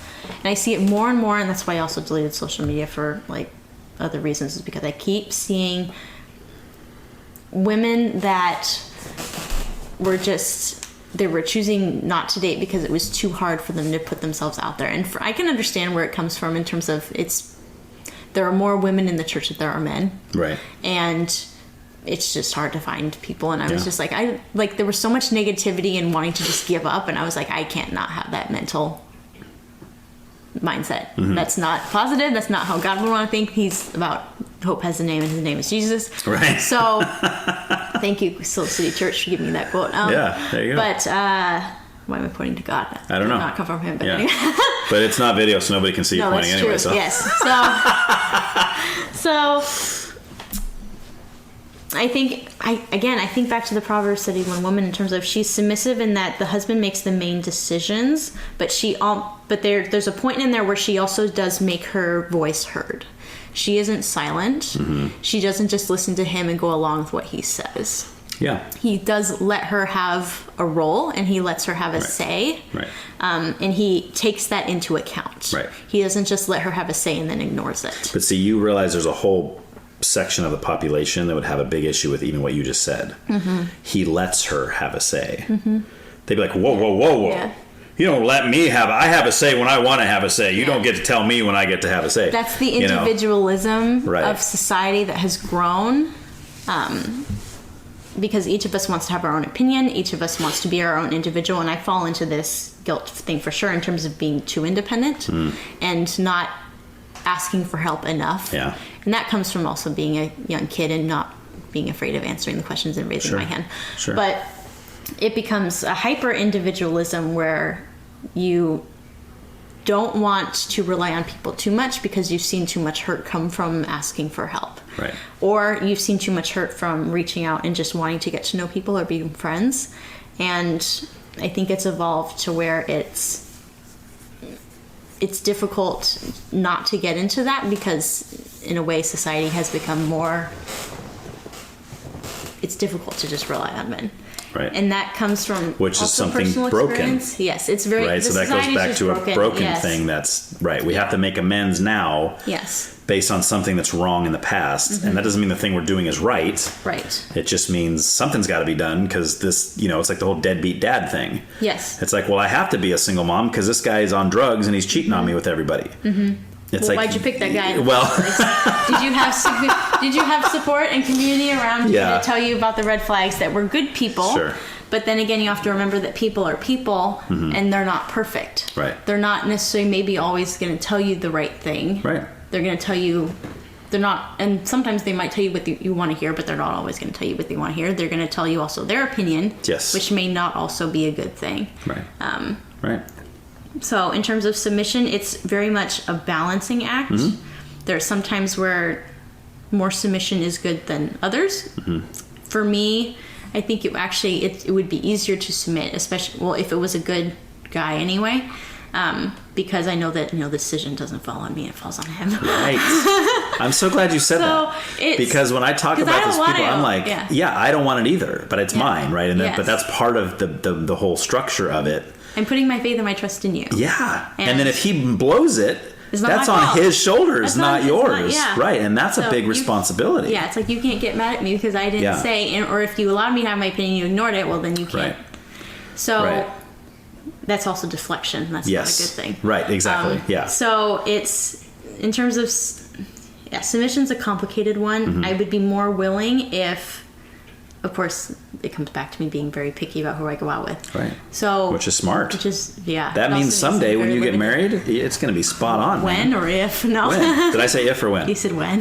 Yeah, I'm saying when. Say when. That's I don't see you. You have the more positive mindset. No, I don't see you never getting married. Come on, you're 27. There's no way. You're there. 28. Yeah, that's right. You're going to get there. Be 30 in 2 years. Yeah. No. Just make sure you invite me to the wedding. That way we can say, see, I told you so. That would be nice. Yeah. I'll do that. Yeah. Yeah. But yeah, I think it has to come with two people that are coming together and saying, this is what the Bible says. Mm-hmm. This is what Jesus is saying. This isn't what we're hearing from other people. We are hearing what the Bible says from people that we trust. Right.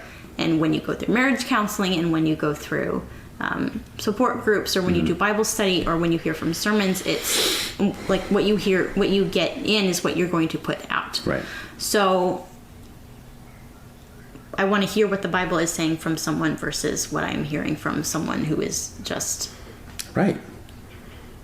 over there. Yeah, for sure. And that's why you want to find a guy who feels the same way. Yes. Because before you even enter into the marriage relationship, you're going to be talking about that stuff, right? Mm-hmm. What do we think about these passages? Do we care? Is the Bible important to us? So those are all make or breaks, right? They are make or breaks. So that's why that's important that you talk about that kind of stuff. Yeah. You don't want to get into the relationship like, what do you mean? You don't believe the Bible? Mm-hmm. Yeah. Well, no, I just said I was a Christian. I didn't say I believed in the Bible. And it's like, oh, okay. Well, it starts with that. So like if I'm on the dating apps and I'm saying if they don't have the word Christian in their profile, that tells me that is not a priority for them at all. Okay. But if they do put it in there, that's like, okay, I can at least look at it. And then if there are a couple of other things that line up, then that can at least start a conversation. What would those other things be? I'm curious. Like things that make or break. Yeah. Like there were guys that say bluntly, like, I'm a Christian, but I smoke marijuana. And okay. Yeah. But that's a big downer. Okay. And it's like, no. Yeah. Or if they have any like swearing on their profile, I've had that before. Yeah. And it was just like, yeah. You're a Christian, but you're doing that. Like that doesn't. It's like a disconnect. It doesn't make any sense. It's like a vegetarian who eats meat. It's like somebody put on the profile, I'm a vegetarian, yet they're down. And my favorite thing to do in my spare time is eat a good ribeye steak. And you're like, wait, that doesn't match this. No. How long were you a vegetarian for? Yeah. Well, I just started last week. That's what that means. Right. I just started on that. So it just, the relationship is very dependent on what each person believes or has gained knowledge of or has experienced. Okay. Do you have any luck on these things, by the way? Because I'm scared to death. I've always said, like, if God forbid anything happened to Bethany, I would just be single the rest of my life. I would not do the dating thing. I just couldn't do it. There's no way. That is the type of guy women love. Really? Like, yeah. But it's freaky. All this new stuff. Like, swipe left, swipe right, look at here, profiles. I'm like, no, what happened to the old-fashioned way you meet somebody? I had that happen to me in a blue moon earlier this month as I got asked out in public. Yeah. And it's like, these days, these girls are like, you got asked out in the wild? And... See, that's what I mean. It's rare. That's such a weird thing now. Finding an elephant. It doesn't happen. Okay.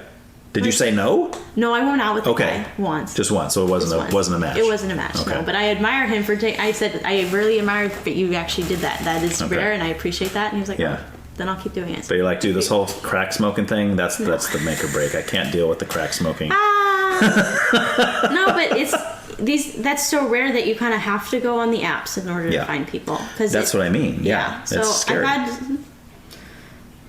I've had some luck in terms of finding guys that were okay or decent. Okay. But not the one yet. I don't know if even the one is a thing. Yeah. Because when it comes to the one, I think there's a lot of people. There's so many people in the world that I feel like there are many that you could potentially match up with. It's just a matter of meeting them. So you don't believe in soulmates? Not really, no. Okay. The concept's nice. Yeah. But in terms of being realistic, it's not. That's more of idealistic. Do you believe, though, like, as we sit here right now, let's say, hypothetically... At the same time, it's like, Lord, I know you have one out there for me. Well, but that's what I was going to say. So, like, hypothetically, let's say we know right now, in the future, 5 years from now, you will be married, okay? Do you believe that God has that person for you right now? He knows who it is. He's kind of working the stuff out, so eventually you guys are going to cross paths. Do you believe that or no? Do you think he's just like, Sophia, there's 20 different guys out here that'd be perfect for you. Yes and no. I'm going to make you find one of them at some point. Yes and no. And I know I'm contradicting myself a little bit when I say I don't believe in soulmates. I think the soulmates thing that came about was very much a secular thing. I don't think that it was originally God's design to have a soulmate. Okay. I think that it's very much something that's, again, idealistic. It's very romantic. It's very perfect. Mm-hmm. And the reality is that marriage is two people, imperfect people that are coming together. Yeah. And so in terms of soulmates, it's more of a fancy word that can get thrown around, but it's not a word that can be used to describe something that's whole or real or honest. Yeah. So when it's two people that are very messy people that are coming together, it's something that I think God can guide you on the path, and the path that you're on can lead you to, there can be a couple people that maybe you run into that could have been potentially, but for some reason or circumstance it didn't work out that way because life is messy. But but I also believe that God has a plan, and that if you go along through that plan, you're listening to him, he's guiding you, but then again you also have a choice on where you're going because life is that way. That if he wants you to get married, then he will lead you to a person that he thinks, a person, not the person, that he thinks will work well for you.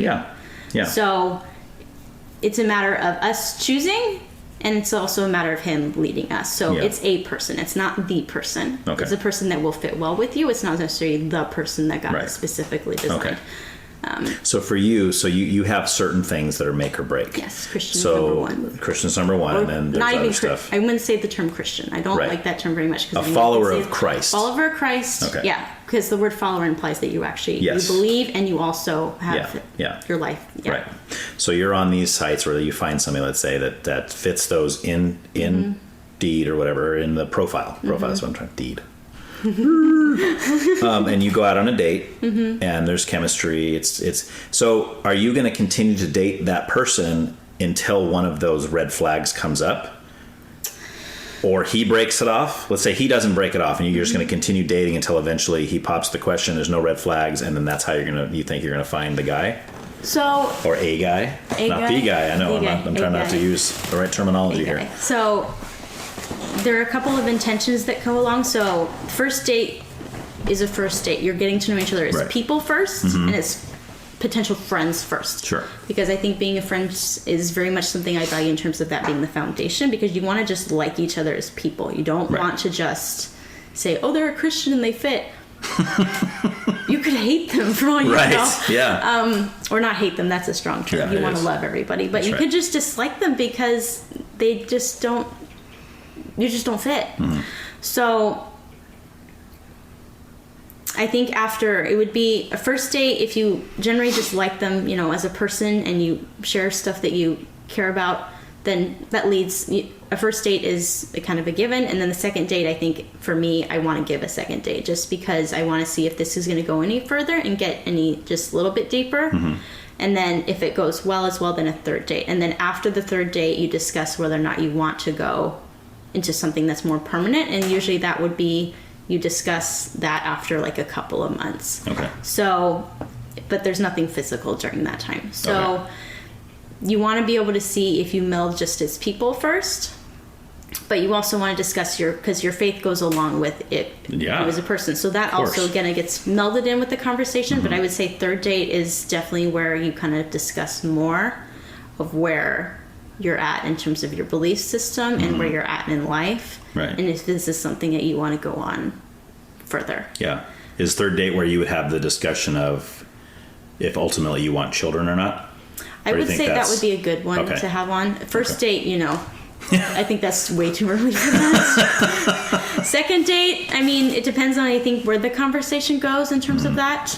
But I wouldn't advise that. I would say more of a third date would be more of a, if you want to do that. Okay. Yeah. Cool. Awesome. But if I get to that point. So, because sometimes... When you get to that point. So... Yeah, not if. Thank you. Yeah. My doubts are creeping. I hope. I have hope and faith. Lord Jesus, thank you. Praying for that. But there's so much self-help out there that sometimes that can be overwhelming too. Right. In terms of, this is how you're supposed to be dating, and this is how you're supposed to do this and this, and then you'll find your person. And it's like, Yeah.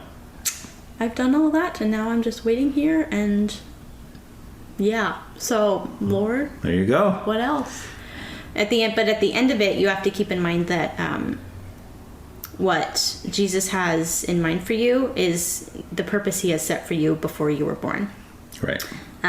So for me, I always think back to what Paul says about how when you were single, your main focus is Jesus, but once you get married, your main focus is your spouse. Mm-hmm. So that kind of made me wonder a little bit, did the Lord have me be single for a while because he wants me to focus more on him and his purpose so that I can better serve people? Sure. Because it also does make me wonder. It's like, okay, well, how would marriage affect that dynamic? Right. And kids. That's all going to change everything, yeah. Yes. So it very much, I think, depends. Well, each couple is different for one thing. And therefore lifestyle is different. But it really just does depend. And I really want it. And this is, again, the individualism part of me talking. Mm-hmm. But it depends on the couple. But at the end of it, if their faith and their values in terms of the Bible align, I think that is crucial. Yeah. And those discussions about when big things in life will change, that kind of foundation or shake that a little bit. It's how do you stay grounded in that? Right. And how do you grow with that? And how do you adjust according to what big things in life are thrown at you? All right. Cool. I'm going to clip this whole little part out and put it on some dating apps for you. Wonderful. No, I'm just kidding. I'm already on Hinge right now, and so it's just like... Yeah. See, I don't even know. That's how scared I am of that stuff. I don't even know what any of them are. Hinge? It's called Hinge. It's one of the more successful ones. Okay. From what I've heard. But the thing is with dating apps is that a lot of them used to be more free. Now they're a lot more expensive. Mm-hmm. Bumble is one of them, and I don't really want to pay the $100 price tag. And I'm... No husband's worth that much money. You're giving more away to your husband than just money. You're giving your body and all of that. That's true. Yes. It's just, and I refuse to pay for any of these apps because I'm just I'm sorry, my time is more valuable than that. But free ones only. Free ones, the free option on the app anyway. It's like you can't look at all the matches. You can only look at the one that's in front of you unless you X out and then you go to the next one. And they only give you the crappy ones. Like, unless you pay, we're just giving you like the 3s and 4s and stuff. 100 plus likes I got on my first Hinge profile. And I was like, I had to weed through all of those and being like, okay, narrow it down to 5. Okay. And then... It was 95 duds, huh? You should see how bad some of them are. I know guys are horrible at taking pictures just in general. Yeah, we are. But, if they smoke or do marijuana or have, sunglasses usually isn't a good sign because they're not wanting to see you. Or I had one guy that was half naked, not the upper part, but the down part. What? Is he wearing a Speedo or something? No, when I say naked, I mean naked. Like his lower half was naked in his profile pic. Well, it was at the back side anyway, but it was just enough to where I was like, what the heck are you doing? Really? What are you doing? That's a conscious decision he made. It is. You can I'm going to take this picture, I'm going to post it on a dating app. It is. Wow. And he liked my profile, and I was like, you're absolutely not it. I would be curious how many hits that guy got. I don't know if he was... Some girl's like the same. She's got a profile picture where she's half naked. And, hey, I found my soulmate. Yes, we're a match made in heaven. Oh, gosh. That's funny. It was awful. Wow. Oh. All right, so let's finish with... Sounds good. Real quickly. Lord of the Rings. What's your deal with Lord of the Rings? You really liked it and now you don't? Or you still love it? You just don't love it as much? You're not as addicted as you were? I'm not as addicted as I was. I think for me, my likes or my I don't want to say obsessive likes, but they are kind of obsessive likes. They go in waves a little bit. I'm still a big fan. It's one of those things I will go to comfort watch. Okay. If I don't want to watch anything else. So we're talking the movies or the books or both? Both. Both, okay. Some people are like, the movies are great. I couldn't read the books. They were too detail oriented. I'm like, I loved the detail. Yeah. I loved it, and I can understand why they cut out some parts the way they did for the movies, and it fits. Yeah, like 40 pages of Tolkien describing the trees. The trees, or the whole part about when the hobbits are just on their way to Rivendell. It takes forever. Yeah. Well, that's a long journey. It is a long journey, yeah. Just to get from Hobbiton to Rivendell, it takes Rivendell. And the movie, it's just It doesn't take very long. Yeah, it's very quick. Yeah. So you did like the movies? I did like the movies, You like the books better? That's a hard one. I think both are good in their own way. I will admit I watched the movies first. Okay. But when I heard they were read off of books, they were made off of books, I was like, oh, wow, yes, I definitely need to read those. And I did. Yeah. And I love the books for what they are and can understand how they made the movie. It's a rare instance where, some people, they read the books first and then they watch the movies and they say the movies were awful. Mm-hmm. Or they do it the other way around. They say they watch the movie first, the movie wasn't great, but then they read the book and like, this is amazing. Yeah. Because books are so much more detailed than the movies. I'm sorry. Yeah. But The Lord of the Rings is one of those few where I think if you do it either way, it works out. Like you read the books and then you watch the movie and it's great. Yeah. Both are great. Right. Or you watch the movies first and then you read the books and it's just great. Which is pretty rare. It's rare. It's like a unicorn. You don't find it ever. It doesn't exist. Or it does exist. And in case of Lord of the Rings, it exists. Right. But it was just one of those things where it works. It works really well. Mm-hmm. And I just love how much he describes it and how like Tolkien created a whole language just for the elves and how it just worked that way. And that was probably really fun for him to do it. But I bet it was. I mean, he helped create the Oxford Dictionary. He did? Yeah. Oh, I didn't know he that. was. That's how. Someone who created the first dictionary was able to create their own language, that kind of fits. But he didn't put any Elvish words in the Oxford Dictionary. I don't think so. I don't think he did. Yeah. No. They probably added some in now, maybe. But I don't. Favorite character, Lord of the Rings. Aragorn. Really? Yeah, he's my favorite. Okay. I'm a girl, so yeah. Most girls would say like Legolas because they like Orlando Bloom. I mean, I did have a crush on him for a while, but that was with Pirates of the Caribbean, and that was. Yeah. See. Yeah. Will Turner's better than Legolas, I think, in a lot of ways. Well, I didn't know. I watched Pirates first, and then I saw Lord of the Rings. Yeah. And then I found out he was in it, and I was like. But by then I had seen him in dark hair, and then he had a blonde wig, and I was like, that doesn't fit. Like, why? No. Yeah. So. Okay. Yeah. Nice. Very, very cool. Yeah. So. All right. That's it. Very cool. Good stuff. Woo. Yeah. Thanks. Great. Thank you. Thanks again for listening to this episode. And again, the email to reach me, for any reason, is whycan'twetalkaboutthat@proton.me. I hope to hear from you soon.